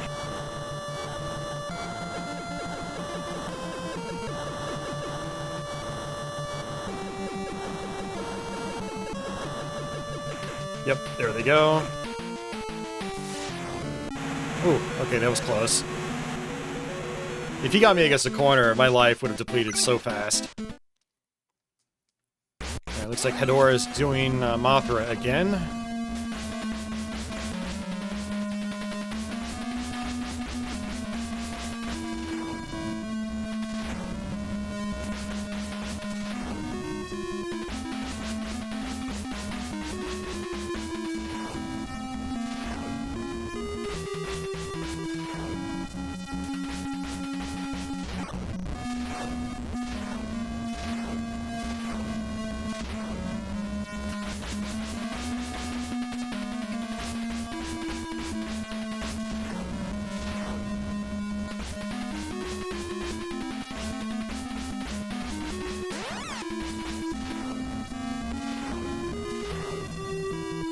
Alright, I'll try to switch with Godzilla.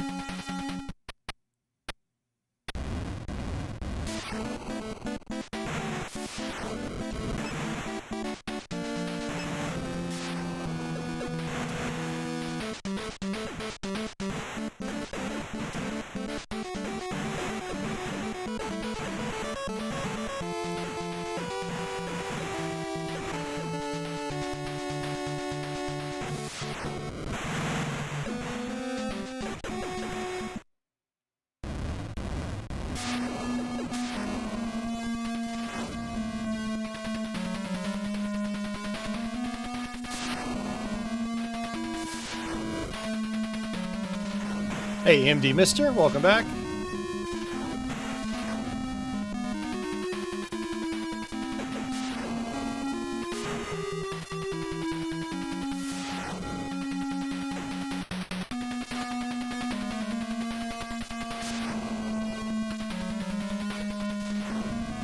Yeah, so if you play the game normally, bosses that you encounter on the first level, which are not any of these more advanced bosses, like you don't have Gigan or Mecha Godzilla or Hedorah, they will reappear in the next level and new monsters will be introduced.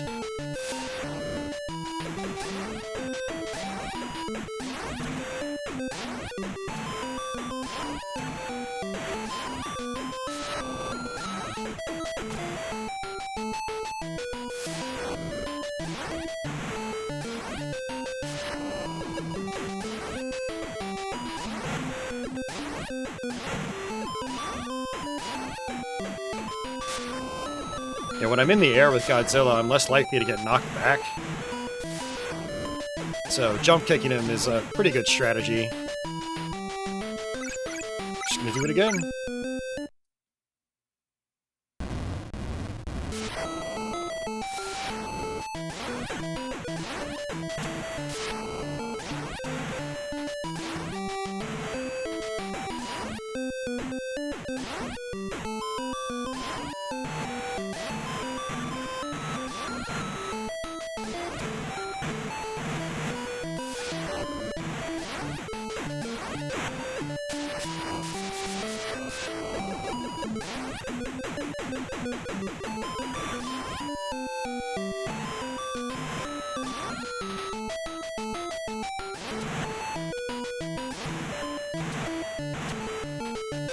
Oh my god. This is risky. There we go. Very dangerous, but we got it.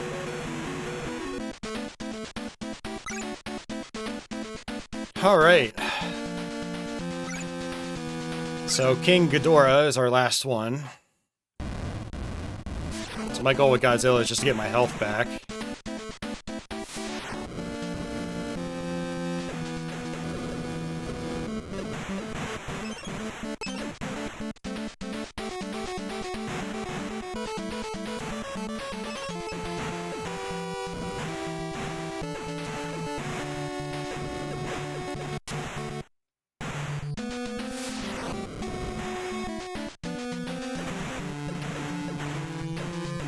Those big glowing ball things, they can corner you and kill you basically instantly. But you can manipulate their pattern. They kind of track where you are in the screen, so if you want them to go higher up into the air, you just jump, and then they'll kind of go up into the air and then go over your head. A lot of things in video games that have simple tracking mechanisms like that. Tracking algorithms. Yeah, here it is again, so jump! Ooh! So you can manipulate some basic enemies like that in a lot of video games.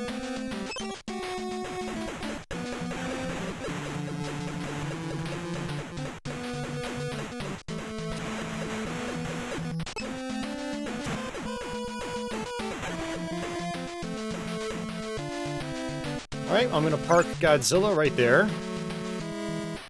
And I'm gonna bring Mothra in.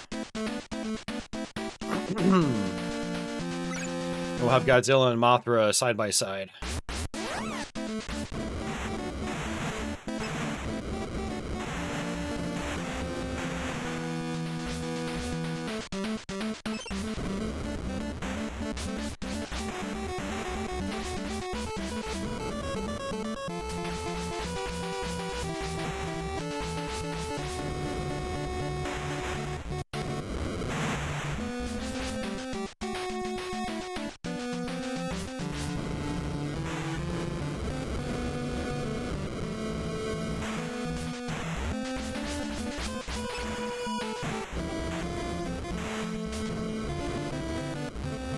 What I've noticed on this mode is that I haven't actually leveled up yet, and what I think is going on is I might still be able to level up, but the score threshold is so high that I'm not going to be able to get all those points, you know, this early in the game to further level up. Level 8 is probably like... You probably get to level 8 like 2/3 of the way through the game. And we're technically still in the first level, starting off with, you know, level 1 points. Basically starting from scratch. But yeah, what we're doing right now, it's just an alternate game mode. Give the player the option to fight the bosses in the very beginning of the game.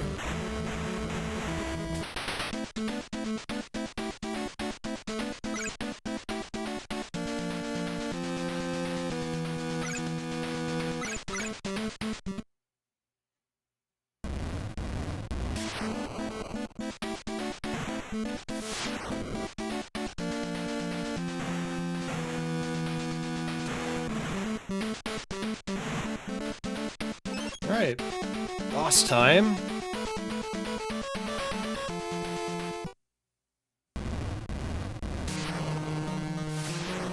So this is the final boss in the game. And it can pull a Gigan on you, just corner you.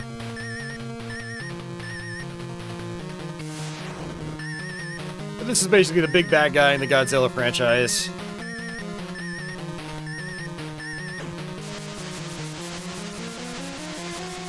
Okay, enough of that, please. That tickles. And I don't even think button mashing does anything when you get cornered. You're just kind of at the mercy of the game. There we go. I'm gonna switch over to Mothra. Oh no, crap. All right. Well, Godzilla's probably done.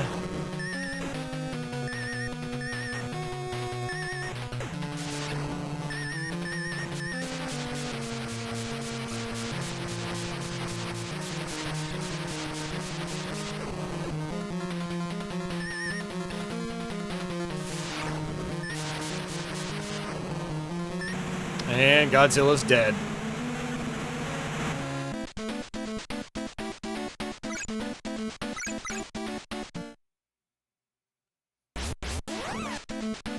Now I'm pissed.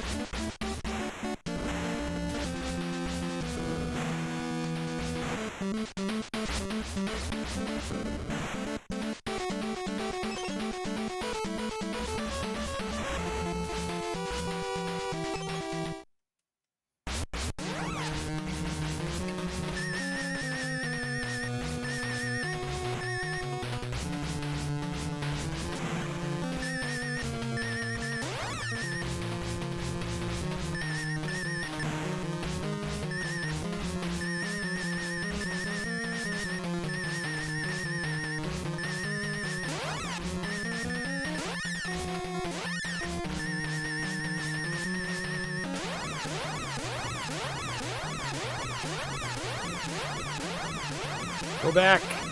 Go back.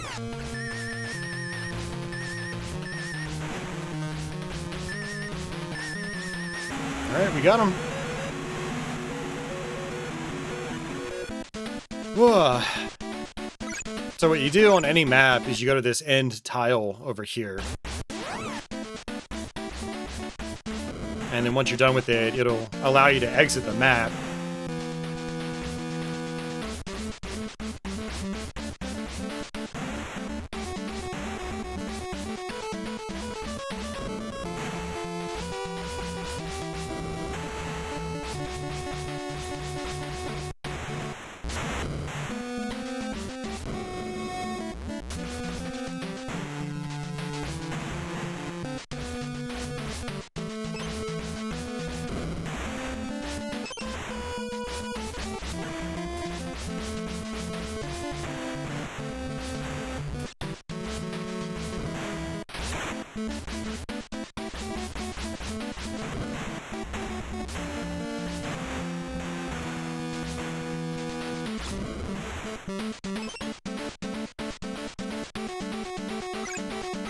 Alright, move to the next field.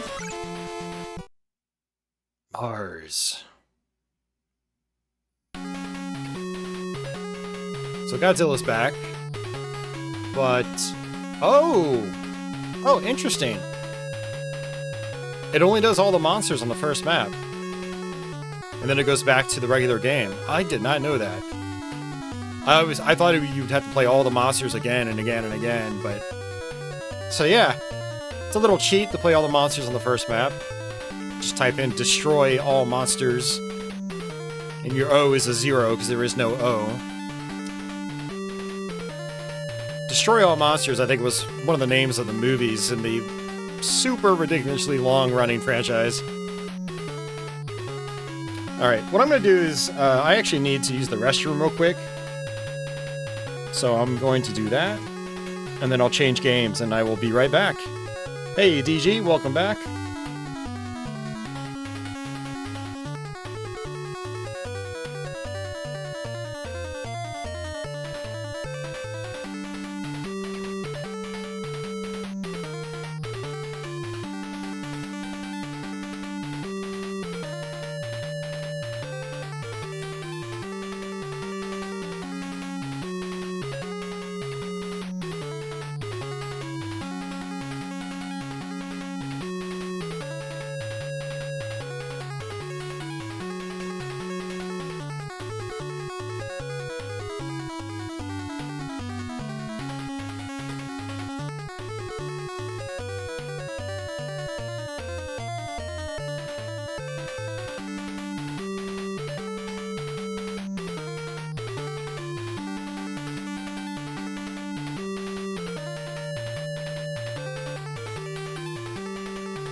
All right, I am back.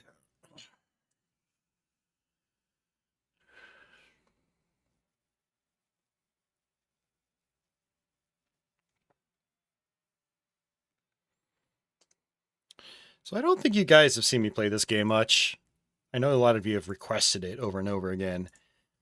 There's a reason I don't ever let's play it. So we'll give it a try for a few minutes. Hey, Christian, welcome to the stream.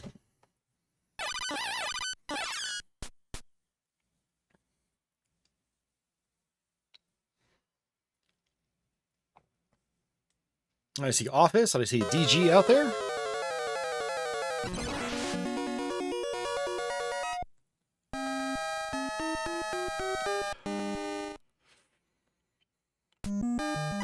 So DG, I don't know if you saw last night, but I figured out why Elden Ring wasn't running that well. I guess my PC just can't handle streaming that and running the stream. Well, playing that and running the stream at the same time.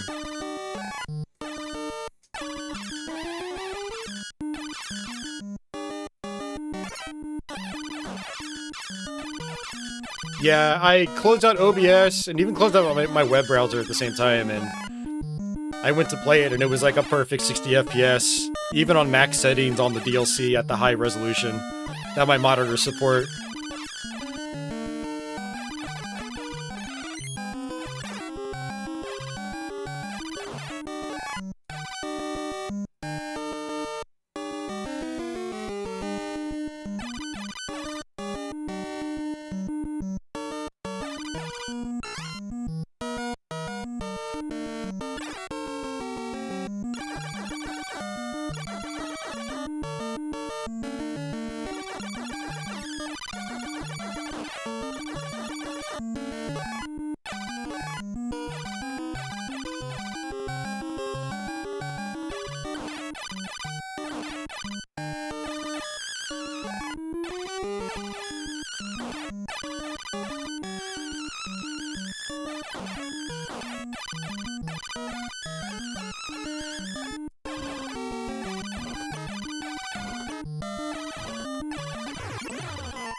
Hey, Red, Merry Christmas as well.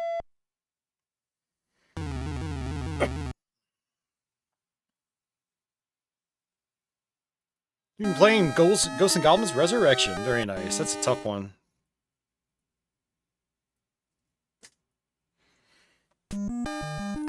Yeah, what I'm gonna have to do, DG, aside from upgrade my graphics card, is try to figure out if there are any like stream settings I can adjust just for that game. Like lower some of the encoding settings and see if that helps things. So I told one of the guys in Discord last night that I tend to forget that I did a side grade on my CPU. So I had a Ryzen 9 3950X, which is a 16-core, 32-thread processor, which is phenomenal for encoding. But I wasn't getting the best gaming performance when I was streaming, so I was like, I'd really like to be able to play games better on this processor. So I moved sideways to a Ryzen 7 5700X 3D, which is still great for gaming. Not realizing that, like, the stream plus gaming on some games would take a hit. I didn't really think about that. So apparently that's exactly what happened with Elden Ring, is when I try to stream it and play it and stream it at the same time on the same computer, I run into those problems. Which is a major bummer.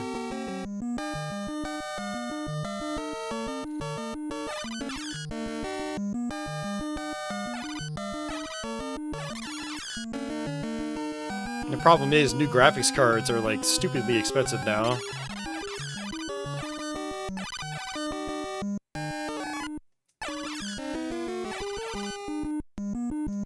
And I definitely cannot afford one at the moment, so I'm gonna have to go without PC Elden Ring on stream for a while, but at least I can play it perfectly on my own, with headphones and whatnot. Crap! I thought it was gonna make that platform.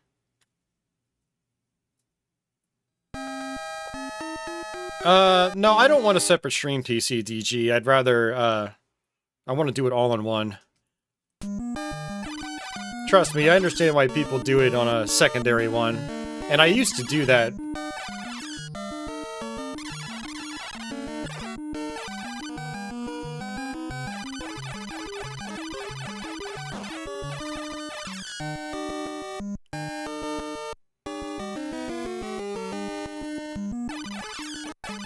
Dragon, well, it could be a variety of things. So my graphics card only has 8 GB of RAM. Elden Ring could very well use up a majority of that on its, like, maximum settings. And then OBS itself uses up a lot, like, on its own. So that could be a big bottleneck right there. So if I get a card that has 12 gigs of RAM, that might solve that problem.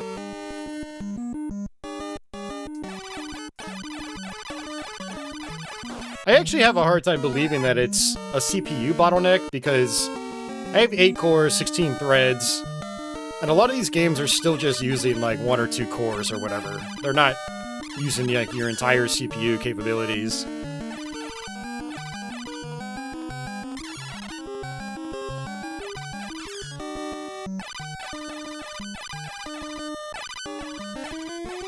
I remember when I got my first Ryzen processor, 1700X, also 8 cores, 16 threads, and I had a similar issue with it. But what it ended up taking is me doubling my system RAM. I went from 16 to 32 gigs, and that allowed me to play like Quake Champions, ultra settings, streaming, you know, plus playing at the same time on the same computer. So, could be something similar with Elden Ring. 6700 XTs are usually not too bad. Well, the thing is, I don't want to... See, I have a 5700 XT. I don't want to just go up one level. I want to, like, go all the way to a fully modern card that's several generations out from what mine currently is. If I'm going to spend any money on it, basically, I want to just make that big jump.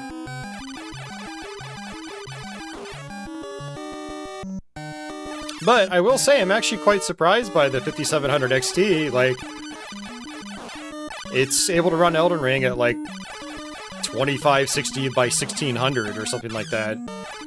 At 60 FPS, maximum settings.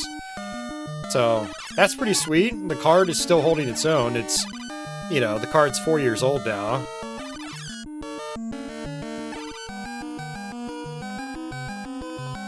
But adding the streaming on top of it just seems to be, like, crossing the line. Let's get the fire. Some people really love the fire in this game, and I'm not a huge fan of it. Maybe I just don't know how to use it properly. GoFundMe.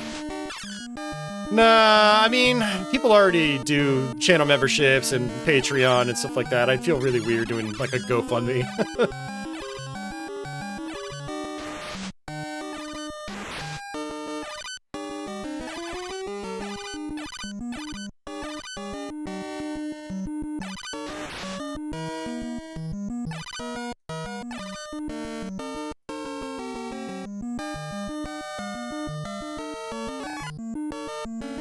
I'm not even gonna really use it for, like, streaming on YouTube. I'm gonna end up just, you know, it's when I stream on Twitch. I don't do a lot of stuff like Elden Ring on YouTube.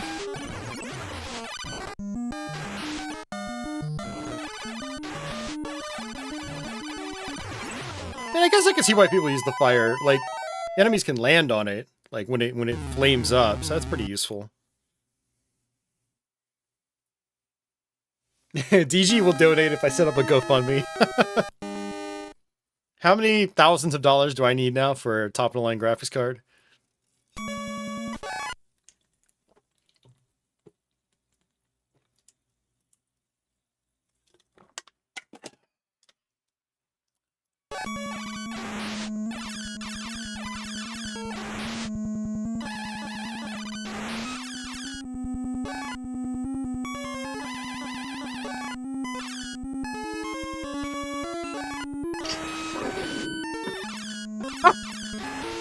God damn it, DG.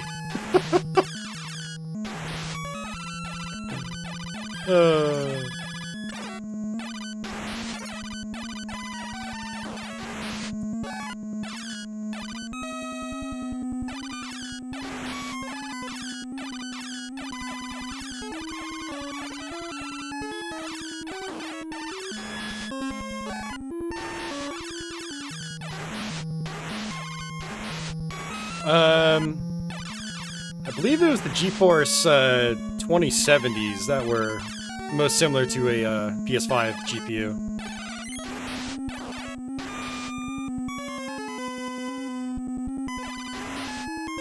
Remember Digital Foundry, when the PS5 came out, they tried to build a PC that basically mirrored what the PS5 was doing, and they ended up with it's either 2060 or 2070.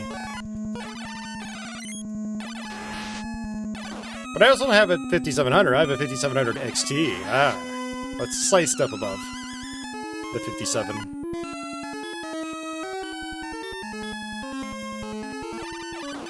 Yeah, so at the time I got the graphics card, Gamers Nexus had ranked it like their overall best value GPU for that year. And I was still running a 1080p monitor. I had no plans of upgrading.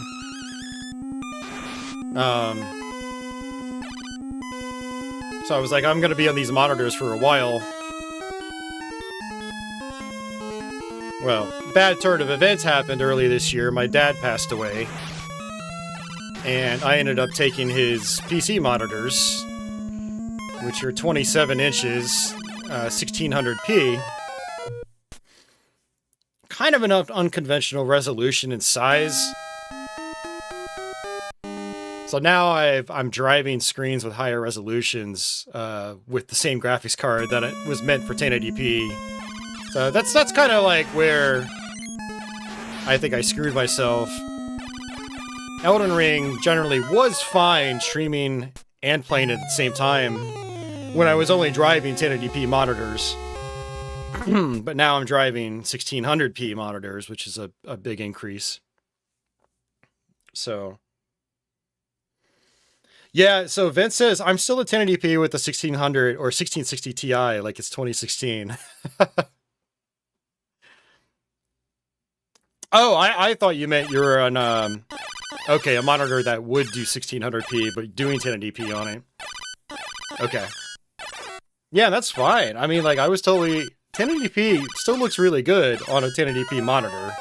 It doesn't look that good upscaled on a bigger display that supports a higher resolution. But DG, thanks again for that, man. Vince says the fire in this game usually does a lot more damage, but the drawback is the arc is annoying. Okay, interesting.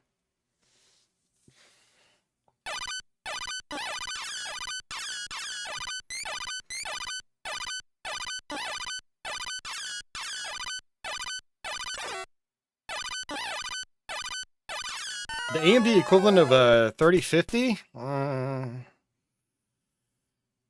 That's a good question. Probably like a 6500, something like that, or 6600. I don't remember. But yeah, I don't ever go down to the 50 level. I had one for a spare PC. Actually, my Doom 2016 stream on this channel from like 7 years ago was on 1050 Ti, and it powered that game perfectly fine. But anything else modern, yeah, I wouldn't do that. All right, let's swap games here.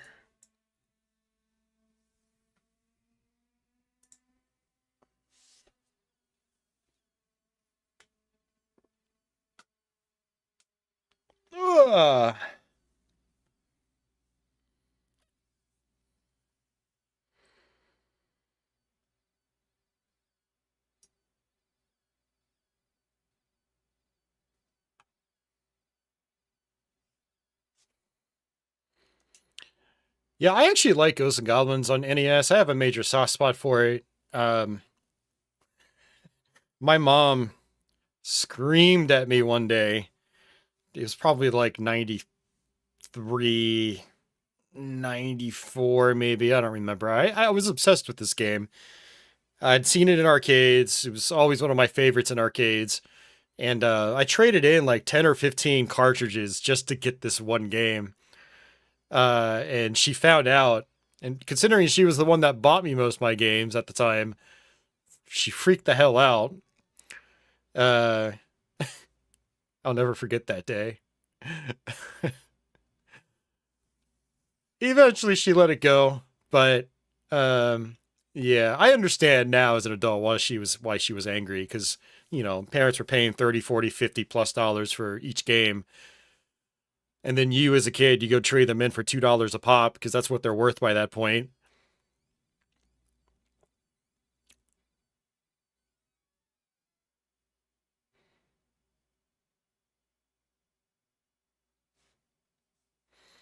Yeah, this is one that I've barely put any time into over the years.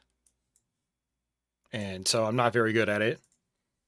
Another like kind of bucket list NES game that I would like to eventually let's play, but it's one of those that it's just very, very difficult.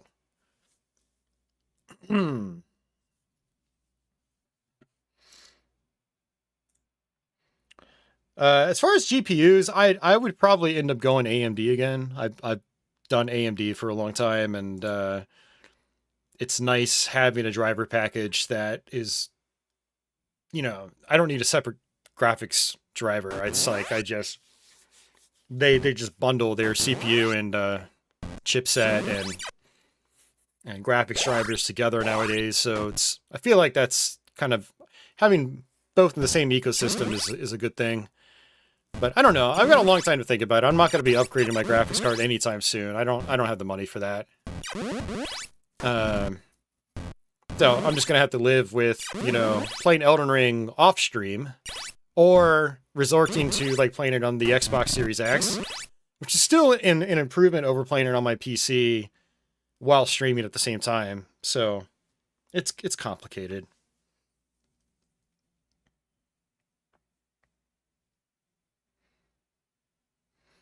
Oh, DG is mostly a Linux user. Okay, so you go Team Red because of that.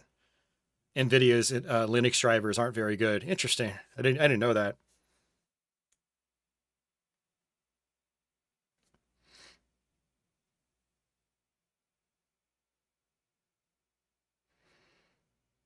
Hey, likewise, big dogs. Likewise.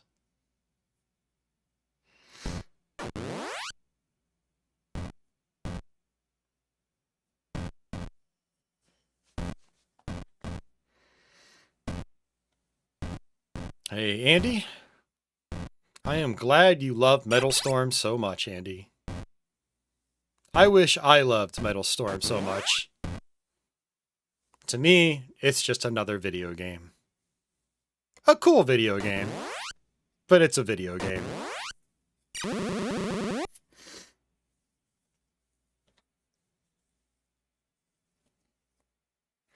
Alrighty. Let's give this a shot. So you can like clean the walls, ceilings and floors. And there's a lot of like R-type style gimmicks in this game.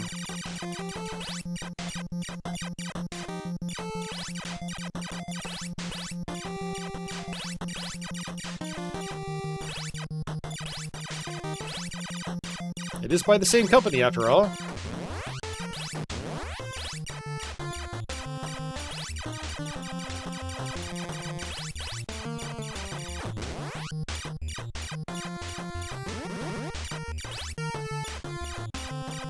I think I die in one hit, too. Now that I think about it.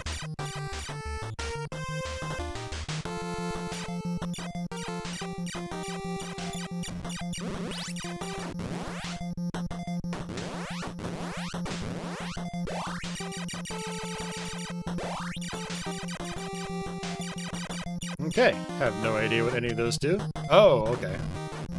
Interesting.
Red alert.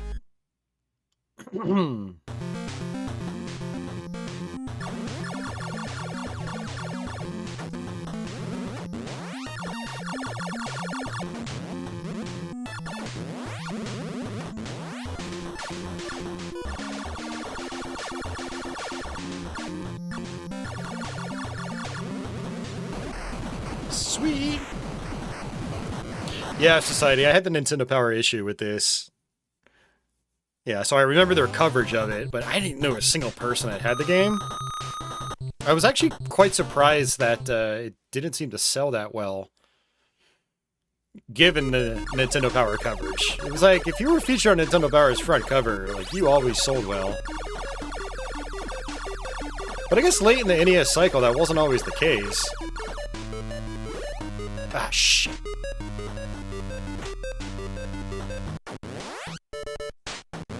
Like Shatterhand, for instance.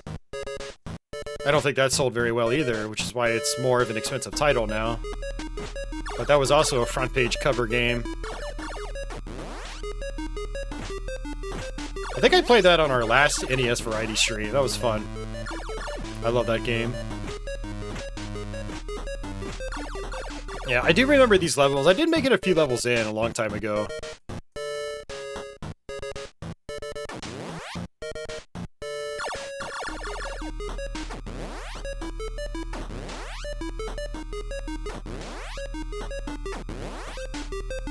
It's definitely some cool mechanics.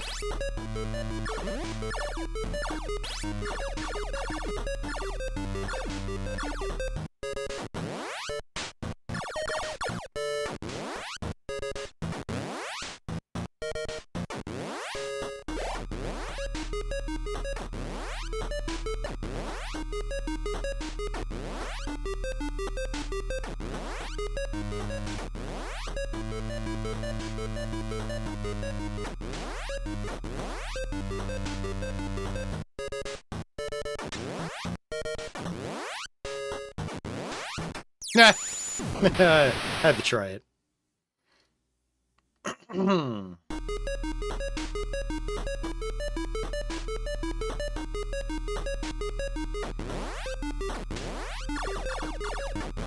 Hey, they're not fully downgrading me. That's nice.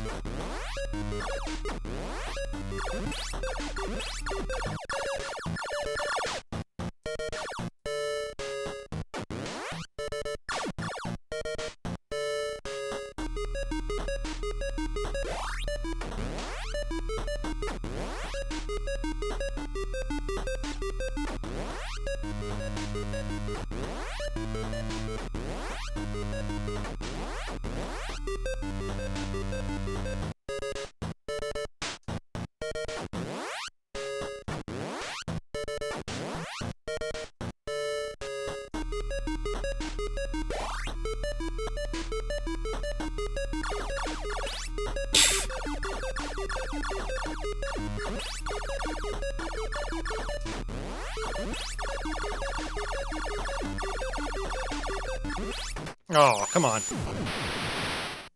Yeah, I meant to just jump straight up, but because I was holding up, I went to the ceiling instead.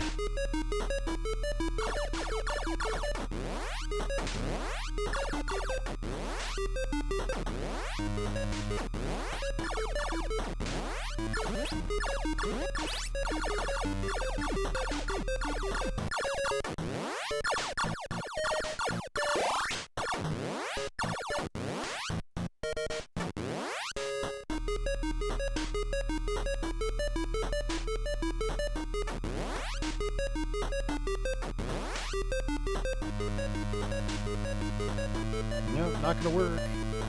It's just the same thing over and over.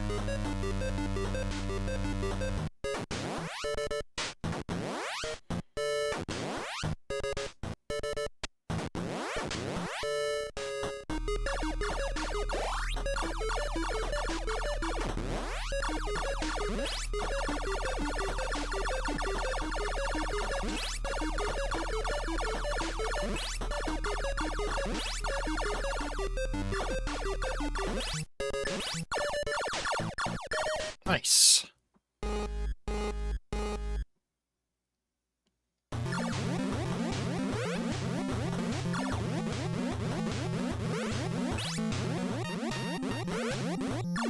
Ah.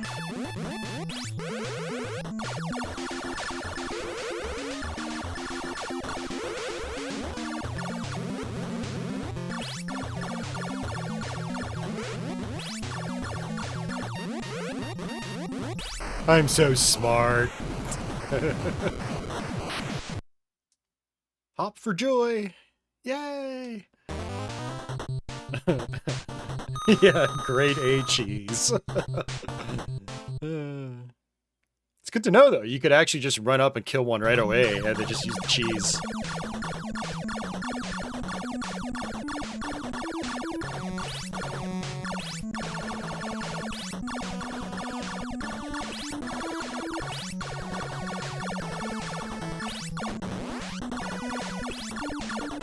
Aw, oh, come on. The NES year-end special. Yeah, I guess. I don't know what I'm streaming next, so... And I think tonight I was going to do something like a blind stream of, I don't know, whatever newer game I've acquired recently. But the MiSTer was already hooked up from the Ninja Gaiden stream.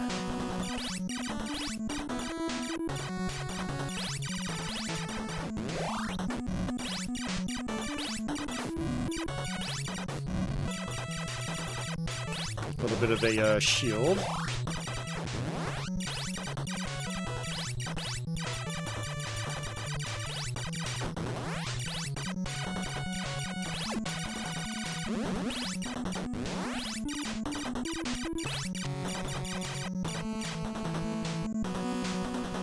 I like those screen transitions. That's pretty cool.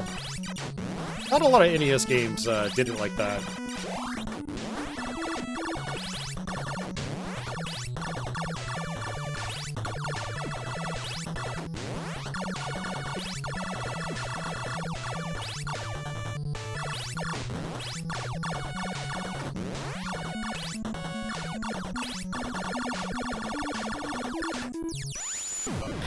Still trying to wrap my head around the mechanics.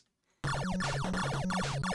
little bit like Ikaruga in that it's a little confusing at first. It's I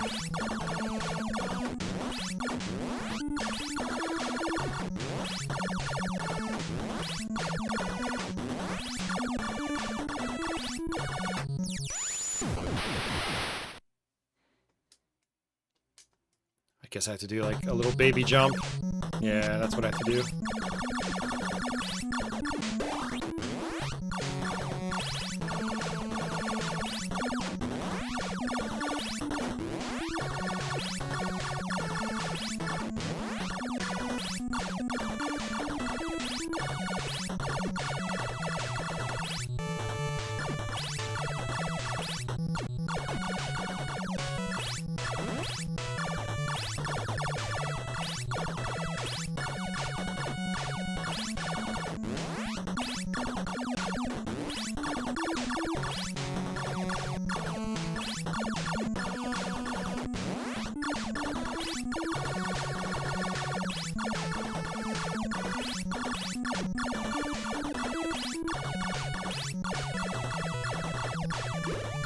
Because those are just bonus points.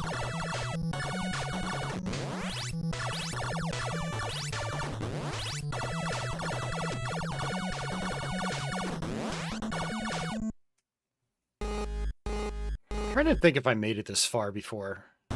Okay, I vaguely remember this.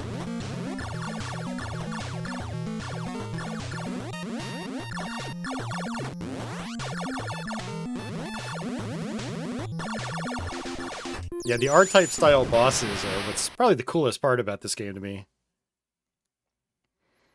DG, I did not. I forgot to do that last night.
Yeah, that's tricky. I thought he was just gonna go, like, in a counterclockwise motion.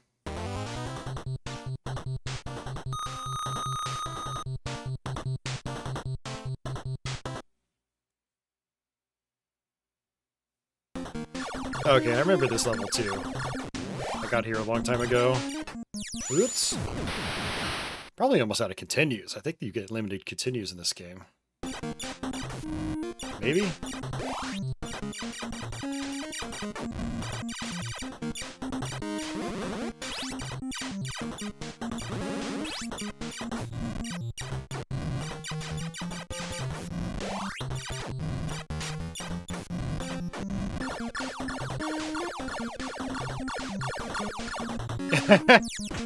Look at that chat. You need to write down the password!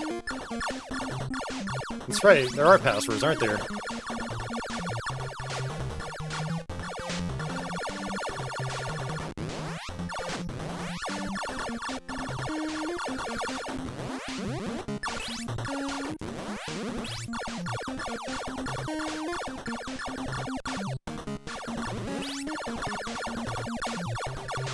Oh, shit, they're just gonna respawn. Okay, I thought they were going to give you power-ups or something.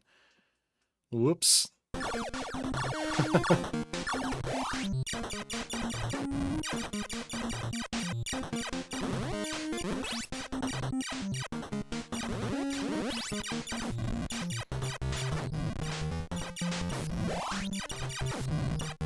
Definitely not a game you want to be looking at chat while you're playing.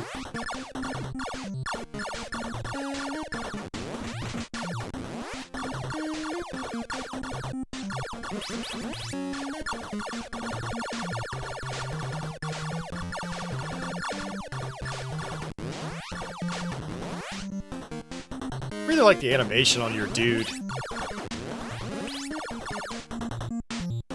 Like, even when like he ducks down, it's still pretty good.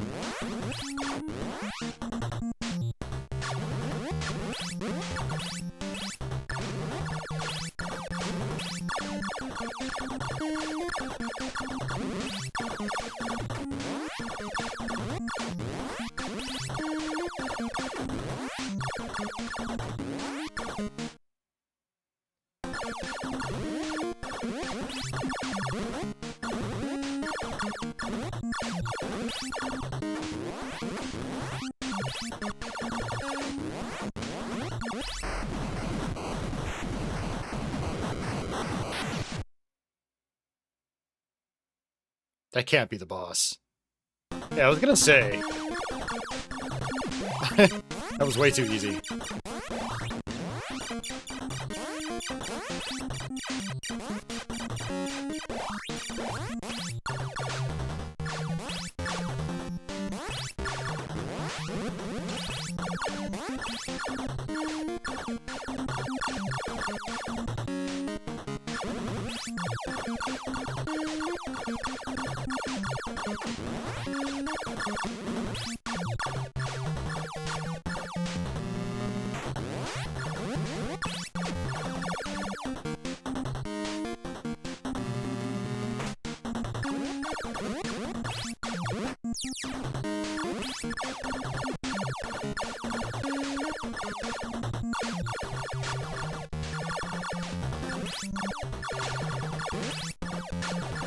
Oh, I pressed up and jump again. Man, if you do that, you just screw yourself over so bad.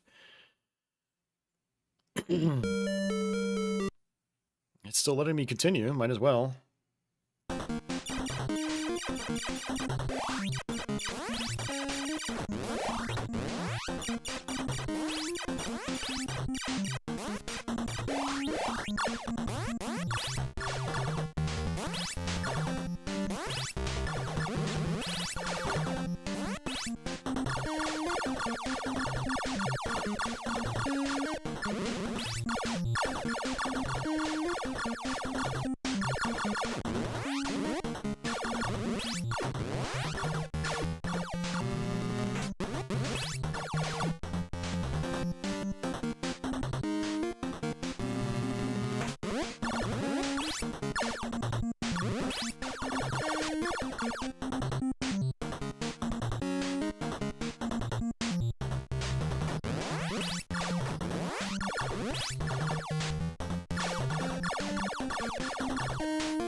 Yeah, Dragon. It's definitely a very busy game, for sure. It's fast and snappy. There's not a lot of slowdown.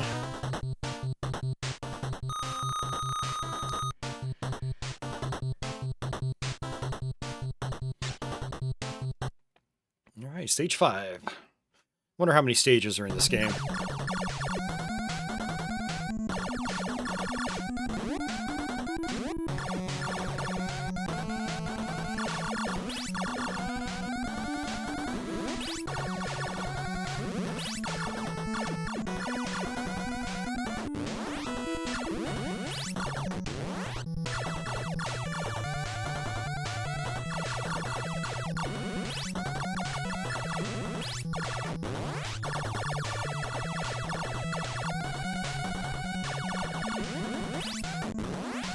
Oh!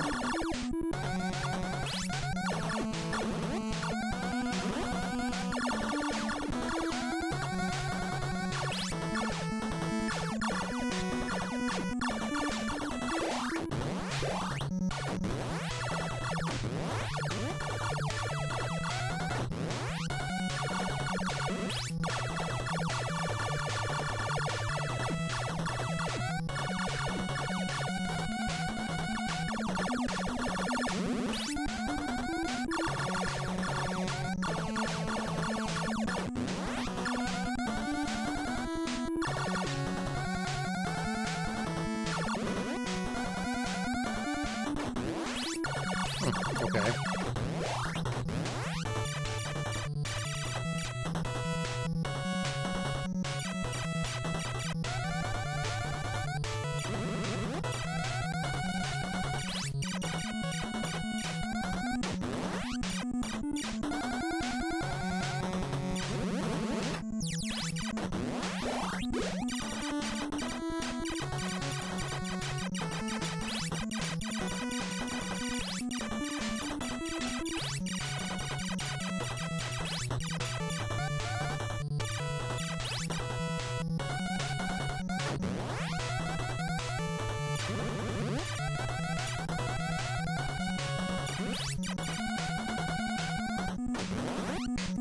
Oops.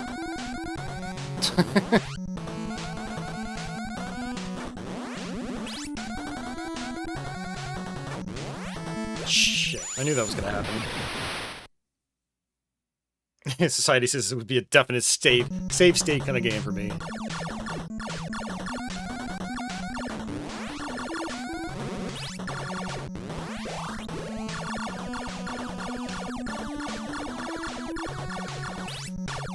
Yeah, Oh! Okay. Well, that's good to know. Don't shoot those guys.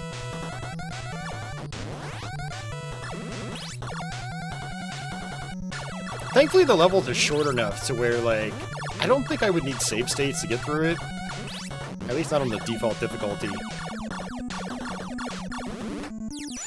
I keep forgetting they can shoot through walls. God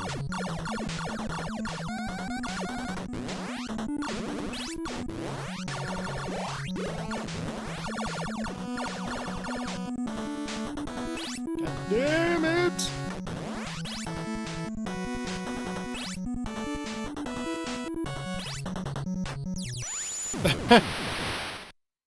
I wonder if those guys are random.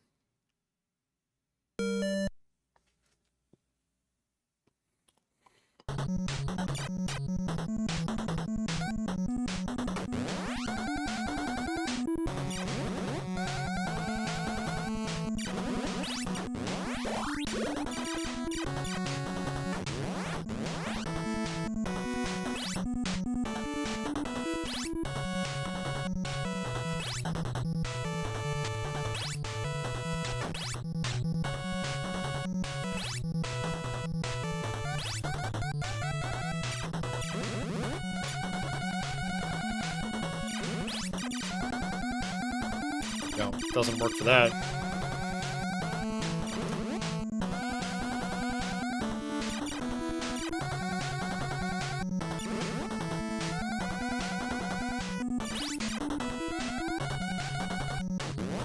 Oh, man, I'm having a hard time getting around these blocks. collision on the blocks can be a little frustrating. Like, look at that.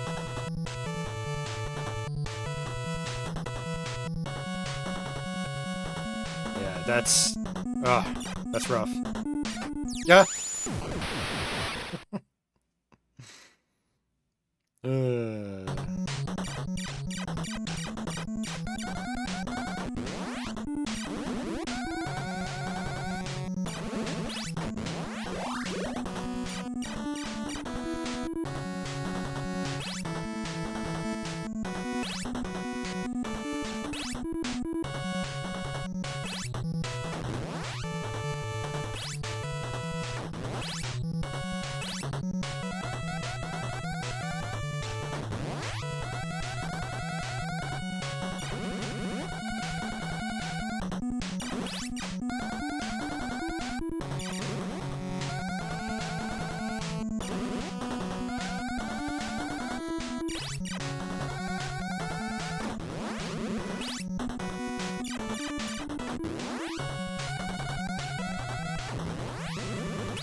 Wow. Okay, I can't even jump up there.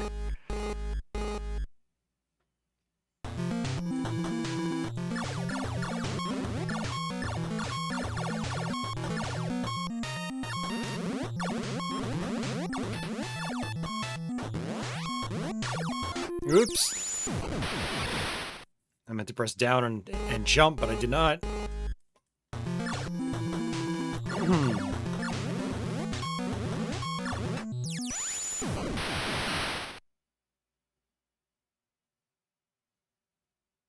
Oh no, Society, I've always liked this game. It's just like, lately, I haven't had it in me to really learn difficult games.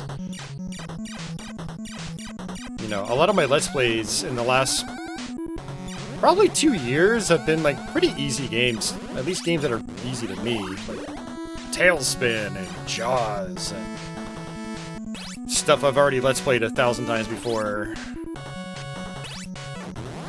I just haven't had the motivation to really, like, learn new games that are actually, like, difficult.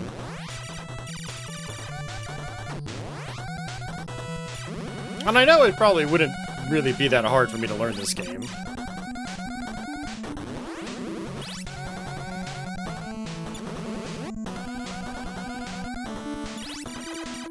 But yeah, no, I've always liked the game, and I want to add it to my collection as well. You know, I do still collect NES cards.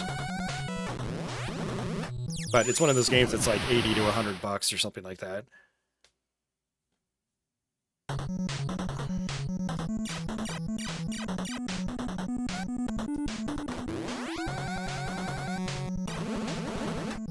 Yeah, I didn't think that was gonna work. Yeah, I want to get back to a groove where like I'm constantly learning new games like I used to. Because like when I'm just doing really easy stuff, it's not really all that entertaining for myself.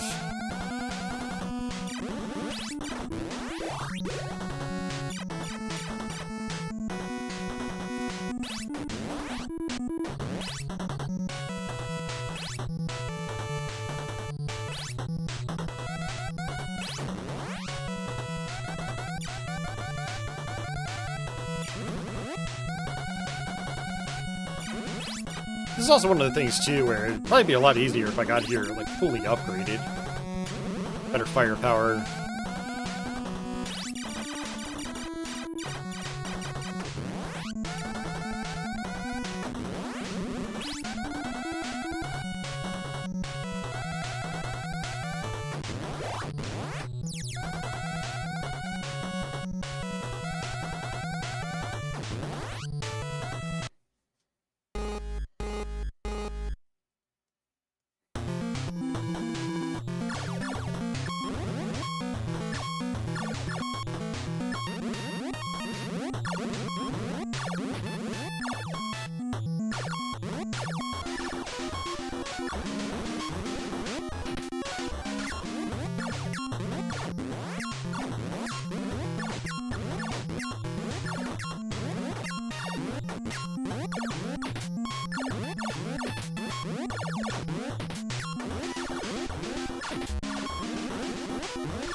That's a cool boss. Gotta be on your toes. Think on your feet. Dragon Breath says, yeah, Austin, it's not like it was back in the day when there wasn't so much to choose from and we could invest 100% effort in something simply due to it being the only thing we had to play. Yeah, right? That is one of the curses of being a Let's Player. It's like, what do I play next? Does it ever end? I don't think it ever ends.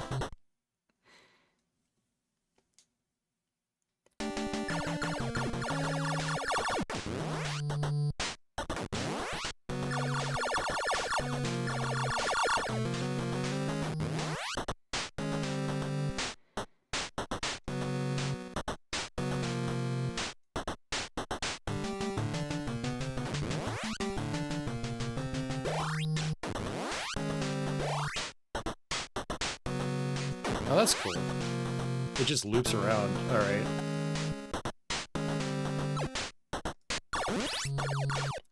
I thought if I, like, stayed on the top, I'd get crushed, or it would count as an endless pit or something. That is one thing I've noticed about this game. There are no endless pits. Really cool level design.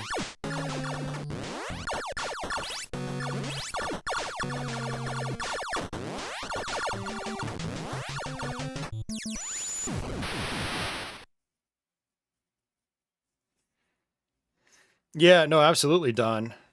There's adulting. Absolutely. 100%, man. I don't even have, like, a girlfriend or kids, so...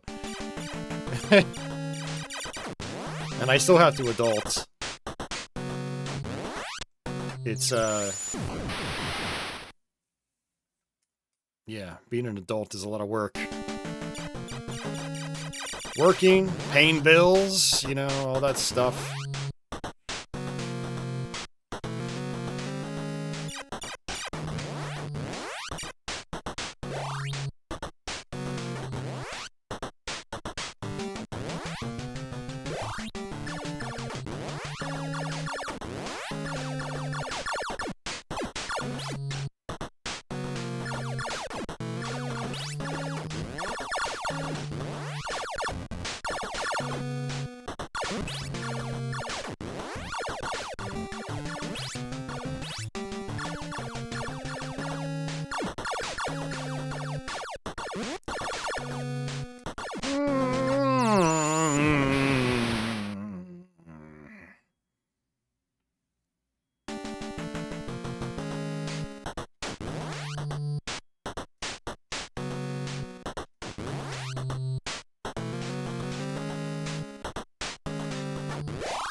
Yeah, the word I was looking for earlier with the Ikaruga mention was disorienting. It's taken a long time to get used to how disorienting the game is. It's still letting me continue though, so might as well push forward.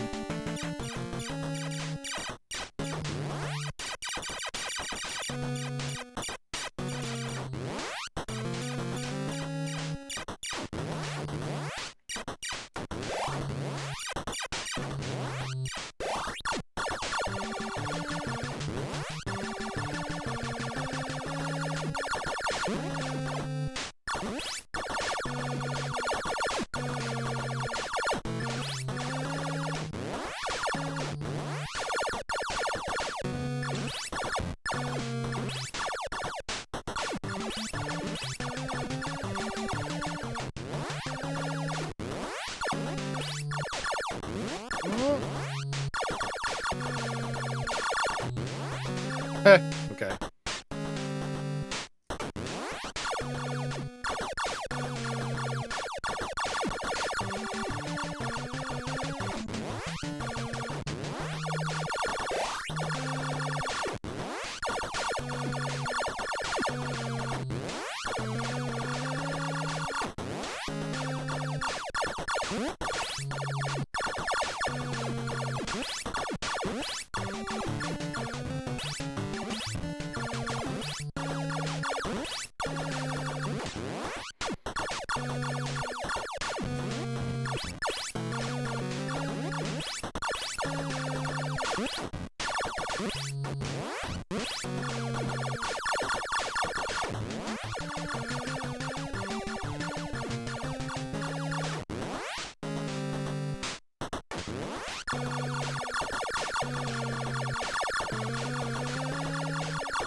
Oh, jeez. Yeah, that was confusing me. I'm like, what the hell am I supposed to do?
Jeez.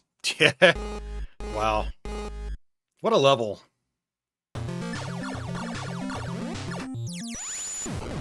Okay. Those look like R-type battleships in the background. I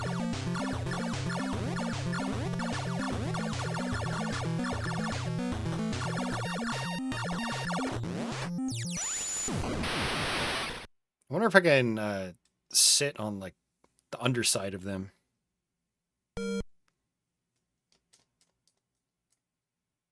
Oh, we gotta do it again. Oh boy.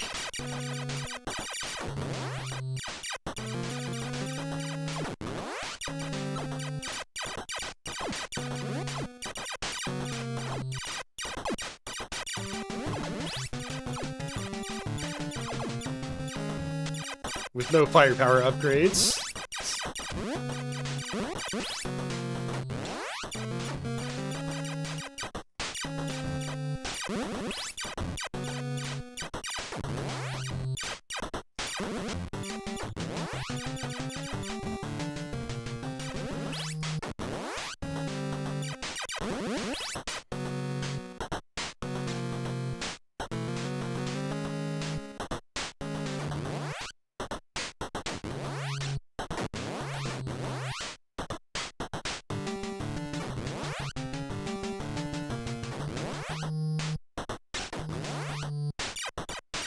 It's actually not that hard. It's just, it's disorienting.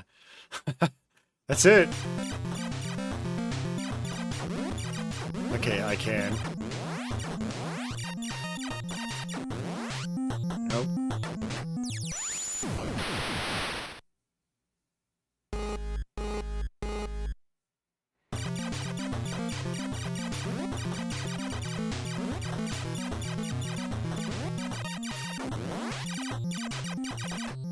God damn. Yeah, this is definitely save state worthy.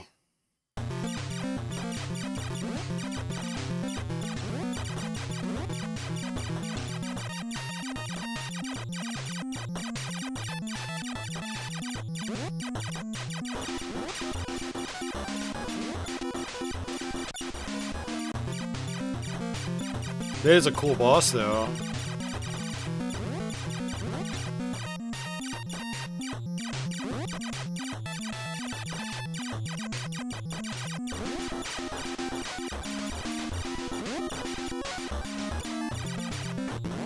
Shit.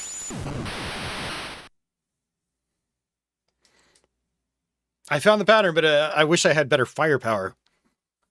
I wish I had much better firepower.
No.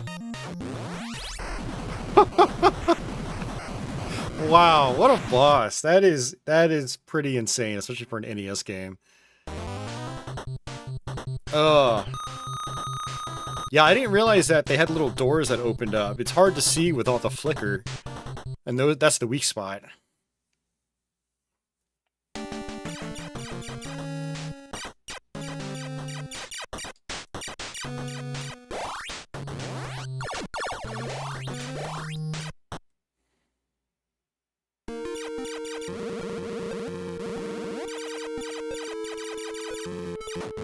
Looks like it's a boss rush, I'm guessing.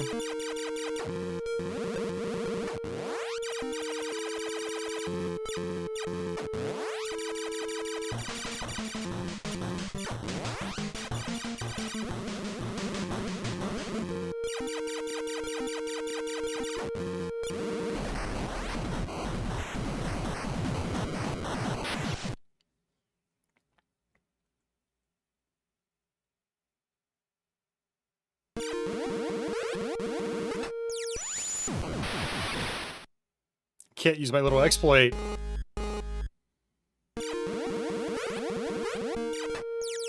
Oh, I thought I jumped all the way up.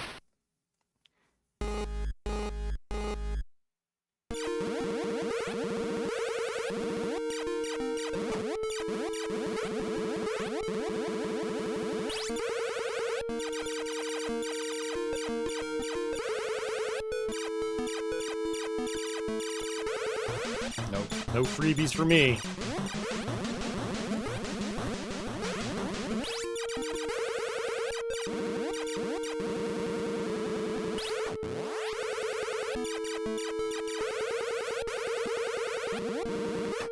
Ugh. No cheddar this time. Ugh.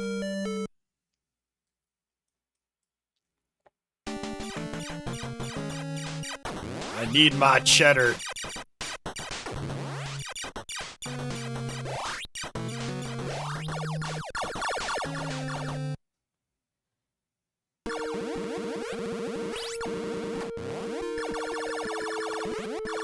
Ha ha ha ha ha ha!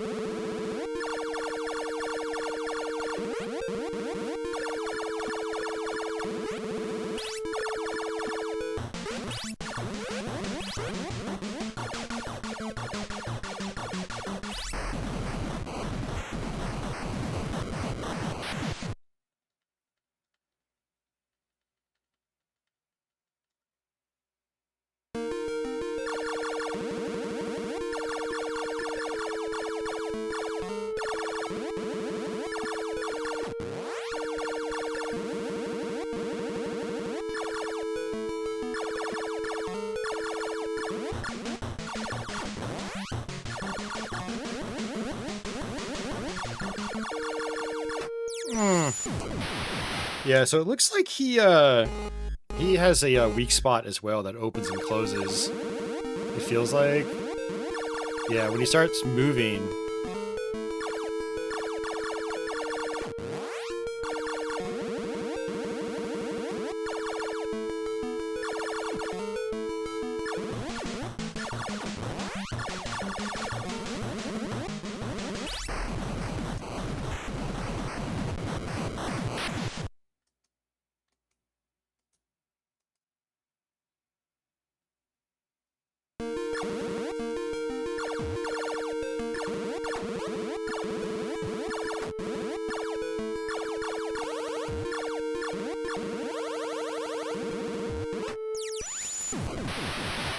So I can destroy those turrets. I wonder what they what happens if I do that.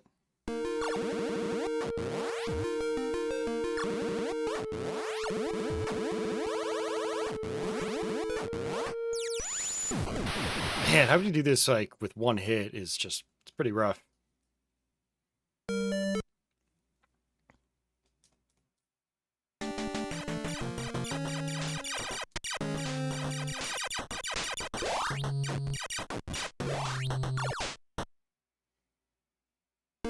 Oh, wow. I was expecting to have to do all those bosses again. Oh, that makes it a little bit easier. It makes it a lot easier. Holy crap.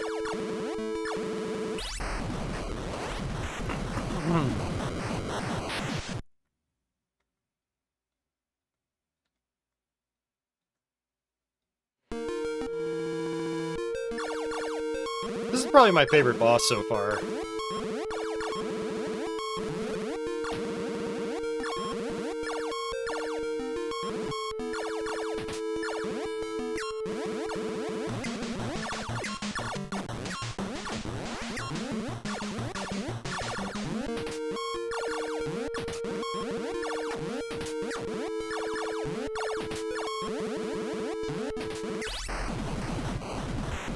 That's like the most R-type of all the bosses so far.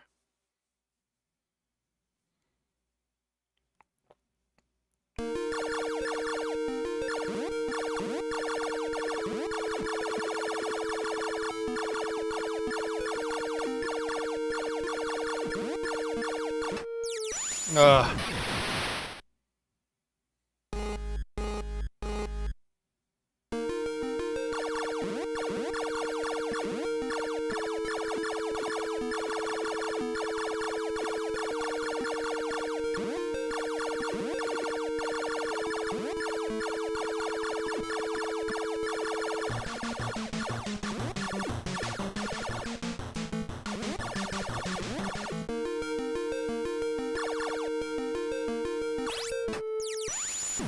Yeah, don't shoot the one that you're on.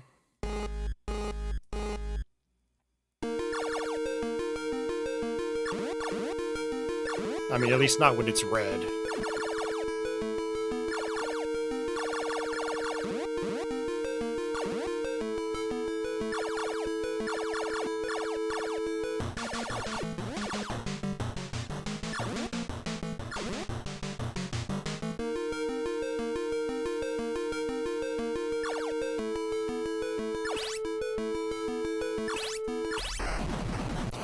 We figured it out, guys. Figured it out.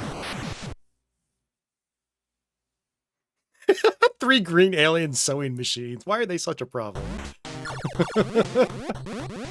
Yeah, they do kind of look like sewing machines, don't they?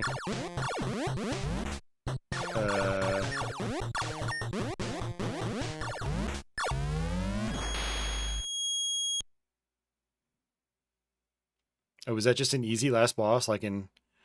Sometimes Gradius and R-type games have super easy last bosses. Wow, I think we did it, guys. Holy crap. Alright, I might have to let's play this. I might have to practice it. Oh, that's the first time I've ever beaten this game.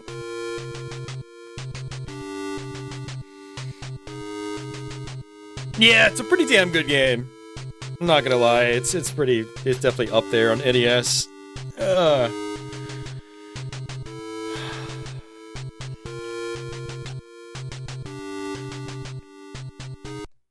Is it going to drop us right into the expert mode? Uh-oh.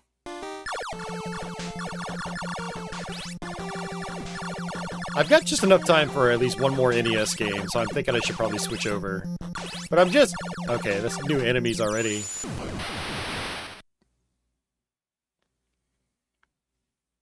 Yeah, game for experts, like it wasn't already, right? But that would be a good challenge for me, is to try to beat the game on the second loop. If you get infinite continues like the first loop, then why not? Okay, enemies are a lot more tanky.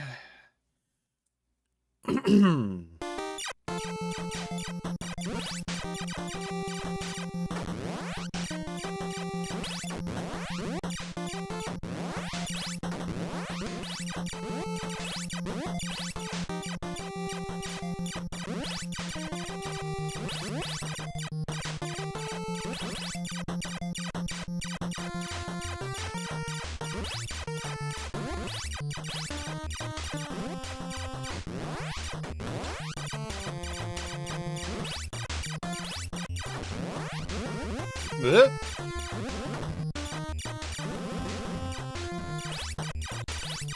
Yeah, enemies take way more hits.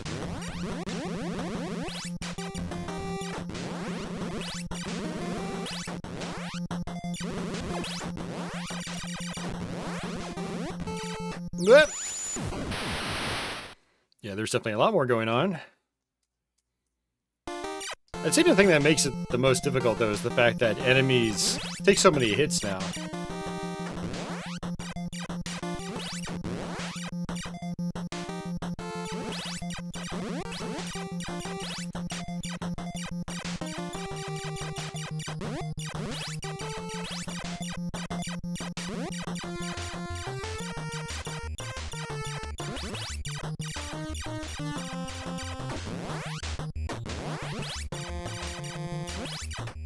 Oh, is that a suicide bullet? Did he just leave a bullet behind after he died?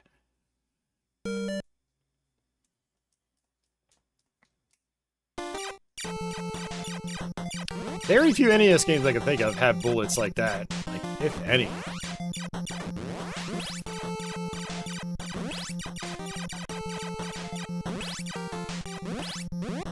No. I think it's just, he probably... I don't know. I'm trying to think why that guy shot after he was dead.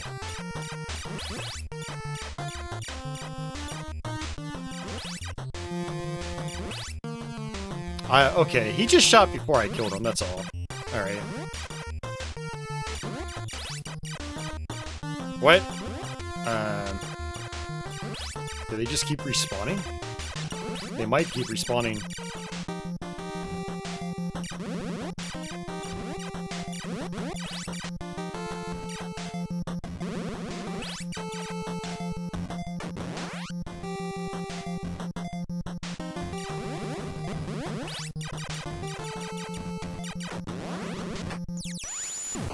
Damn.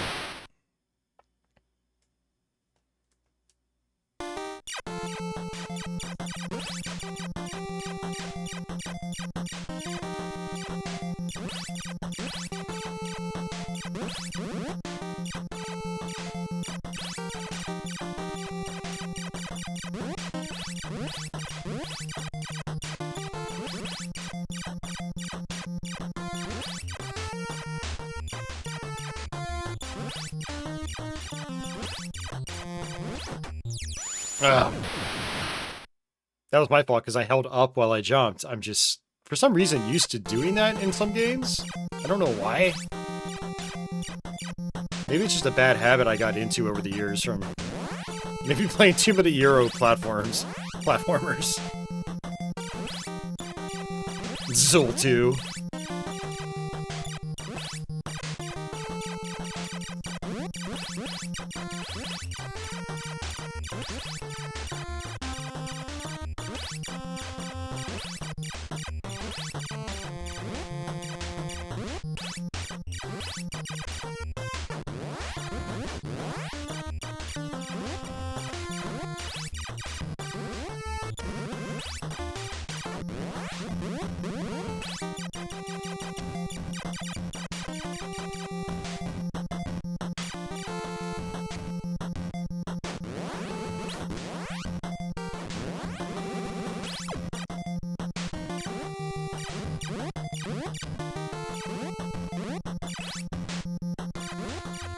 At least I still have a lot of time. So I can literally take my time.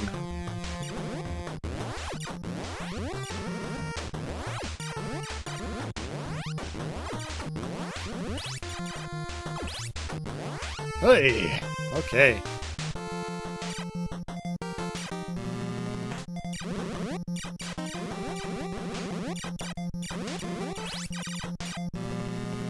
Oh, come on!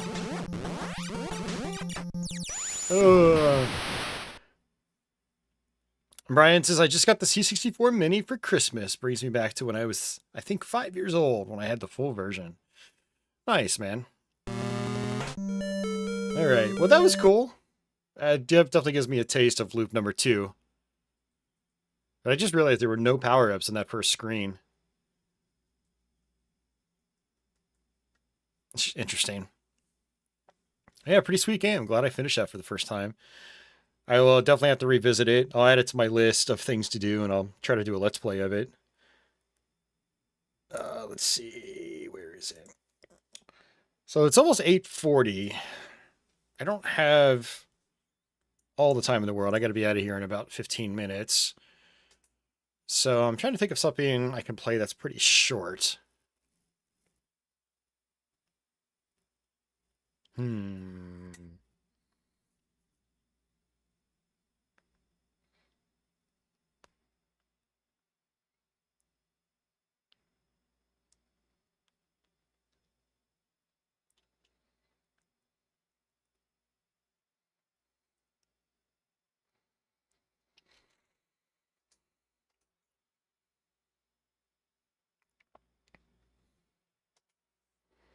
I don't think I've ever showed off this game. It's one probably a lot of you aren't going to really be into, but it doesn't last all that long.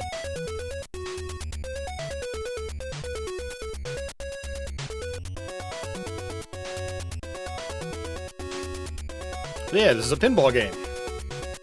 With some pretty sweet music. By Howl.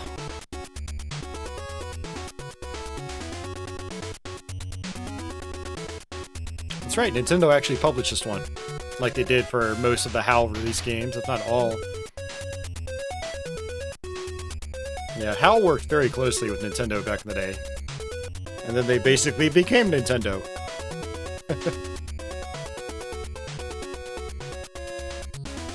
Alright, so match play is actually like a versus two-player game. So you can actually play two players at the same time, which is interesting. But Skyscraper is like the main mode.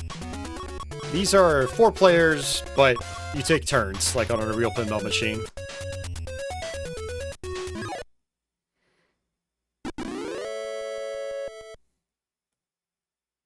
Oops, I didn't plunge hard enough. I didn't realize I was plunging.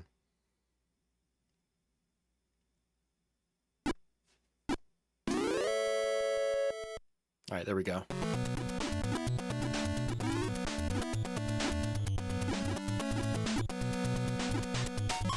Yeah, so there's lots of different random objectives.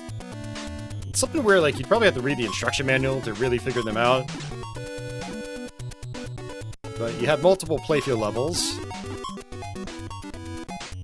Can't remember how I nudge in this.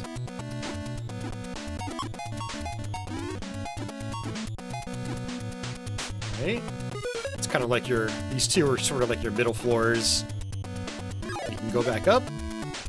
And then there's a top floor up here. It's kind of hard to get to.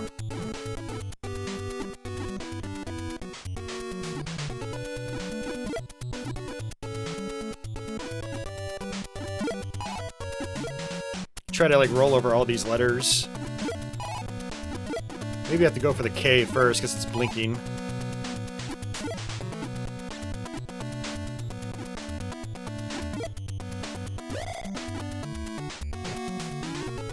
Got it. Alright, so I guess I need the S.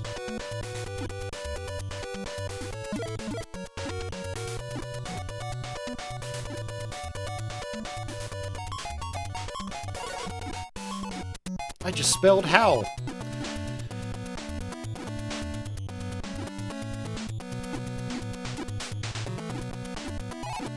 Got targets all around the playfield. And you can control the ball like on a real machine. Obviously the physics aren't like one-to-one, not even close, but probably some of the better pinball physics, digital pinball physics from the era.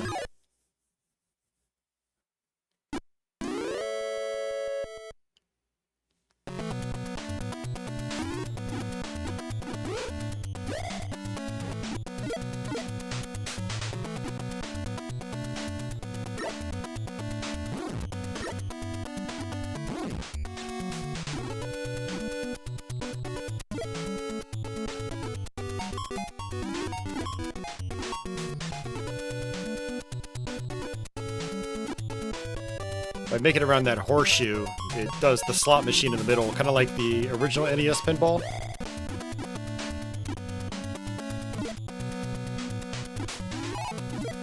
Got the Y. G. Need the I. Ooh, I-S. I need both H's.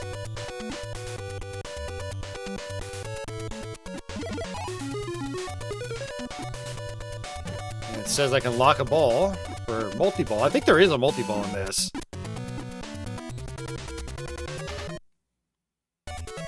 Oh, nice. Oh, shit! That flew down real fast. Yeah, Society, it's got really good music. That was the first thing that caught my attention when I first played this. But then it's also got a lot of, like, cool rules, too. Like, it's a legit solid pinball game. For anyone that doesn't really play pinball, pinball's all about objectives and points.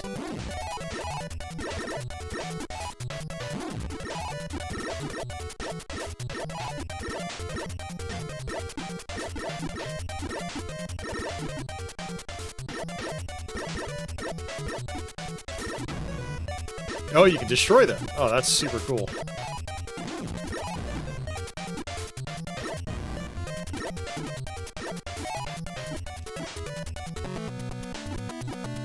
Go back up. Ah.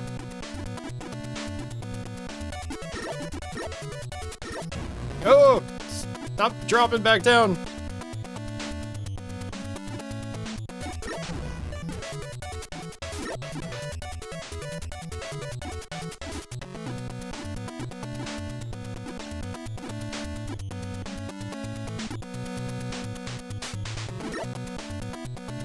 Take me back up? Yes. Awesome. Yeah, there are routes on pinball machines as well. Things that'll spit the ball out elsewhere. Helps you manipulate the ball positioning.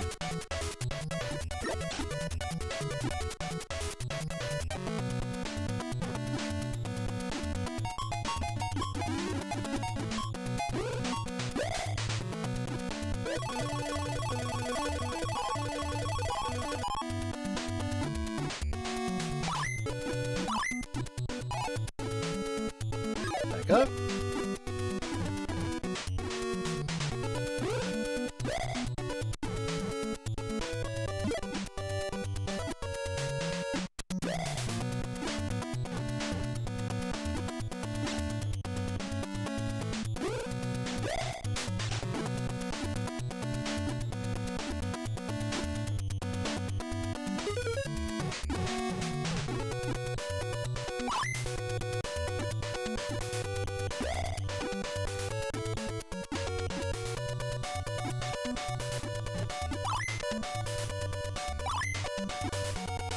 Go back up.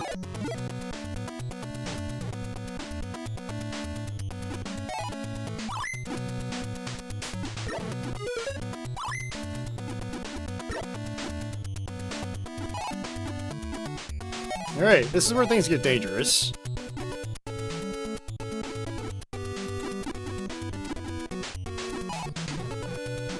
Because if I drain down here, then I lose my ball. Yep, that's always the hard one, right there. I gotta figure out how to nudge in this game. There's gotta be a way. And I don't know how many balls I have left. This might be my last ball.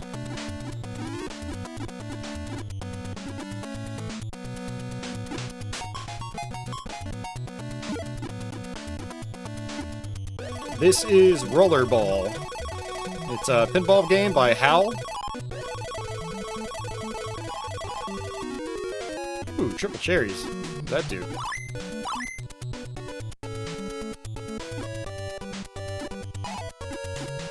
Try to get into those top lanes. There we go. Back up.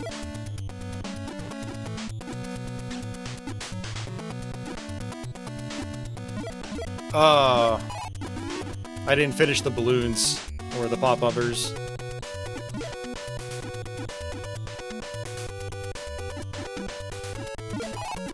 The problem is there's that lock over there, but I don't know how to get the ball in there. It's just kind of random.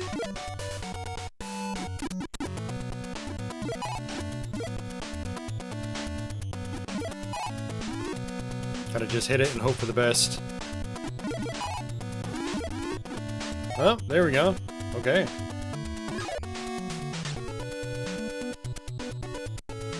Yeah, roller games. I had actually thought about picking that.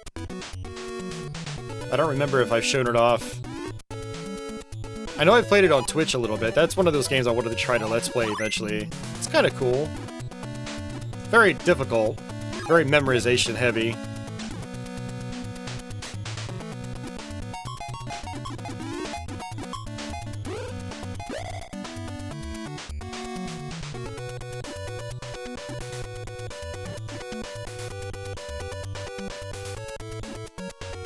Trying to hit it straight up, but the physics are a little less than ideal in some cases. Alright, so it says lock. How do I release it?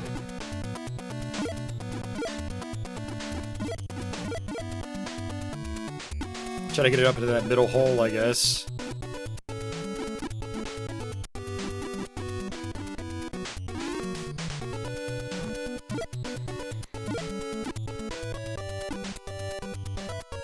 Nope.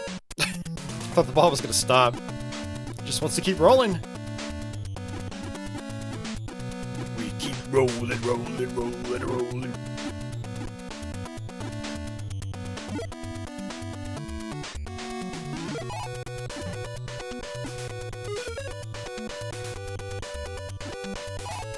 So I think this is gonna bring the balloons up again. If I can get it up in the middle. There we go. Yep. Oh! So it'll do multi-ball.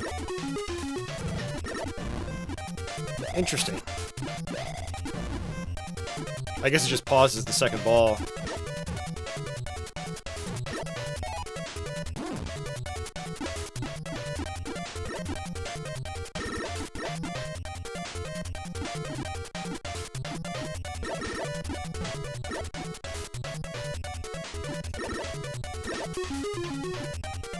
It says raise the saver. It's not raised any saver, unless the saver is like on a different playfield.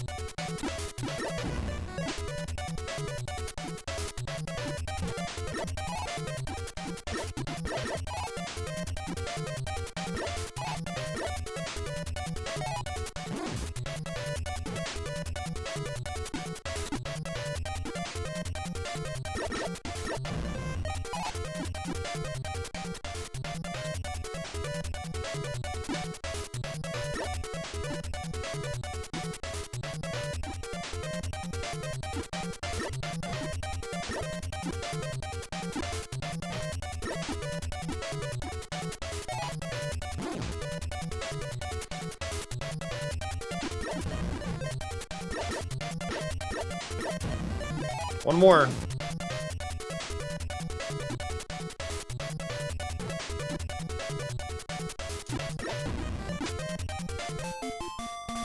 Oh, I got an extra ball from that. And the music's changed too. That's super cool.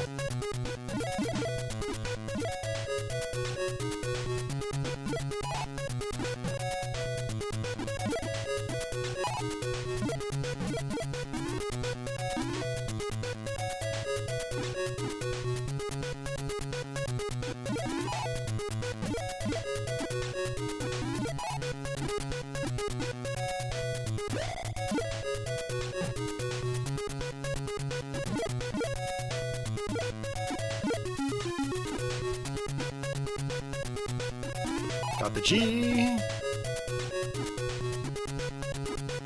Oh, back down. Oh, there's the other ball. Nice.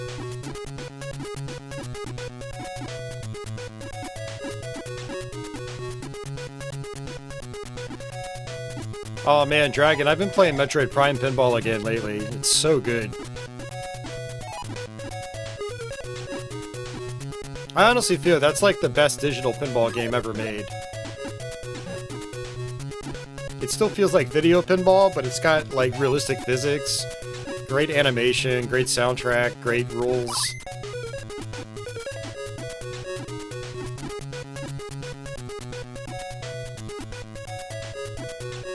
Yeah, this is an interesting way of handling multi-ball. Like, stopping the ball until you get to the same screen as it. It's good. Oh, the saber's down below here. Okay.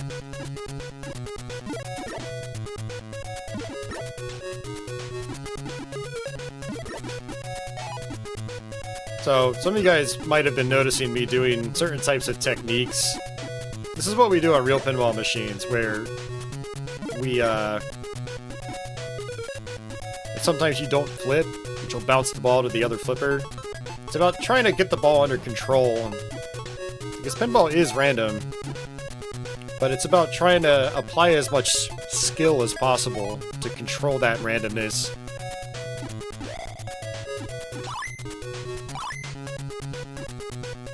Oops, dropped that flipper too early.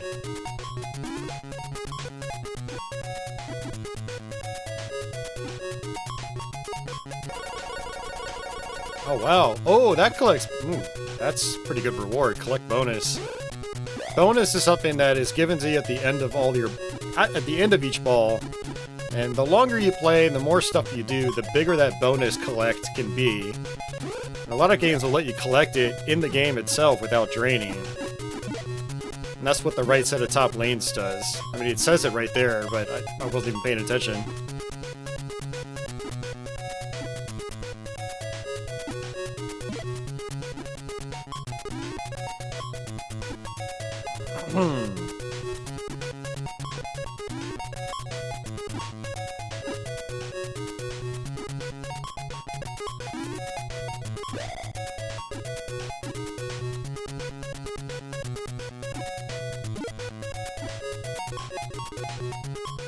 Trying to get that H. Some top lanes you can cycle, others you cannot. In the HAL lanes you cannot.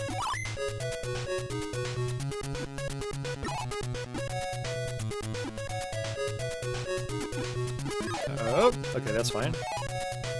Oh, that's not fine. Okay, so that music was just for the multi-ball. It's good to know. Bounce.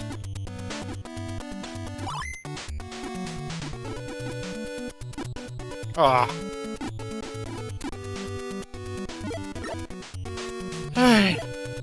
Unfortunately, guys, I actually have to get out of here. I want to keep playing, but I can't. I gotta go grab dinner with my friend, so yeah, I told them I'd meet them at 9, and it's like 8:55, so. But thanks a lot for hanging out. I appreciate it. Thanks, DG, for that big super chat early on. Thanks, everyone else, for keeping me company. I'll try to be back with some other streams sometime soon, and I'll hopefully have this one up by tomorrow, and I'll have it time-coded to each game. So just check out the time codes if you want to skip around to specific games. And I will try to have some other stuff out there for you guys sometime soon. So, but yeah, guys. Sorry to have to bail out so quickly. But yeah, it was a good solid stream though, 3.5 hours. That's not bad for a current day gameplay and talk stream. But yeah, I'll catch you guys later. Have a good day or good night, wherever you are out there. And until the next one, take it easy.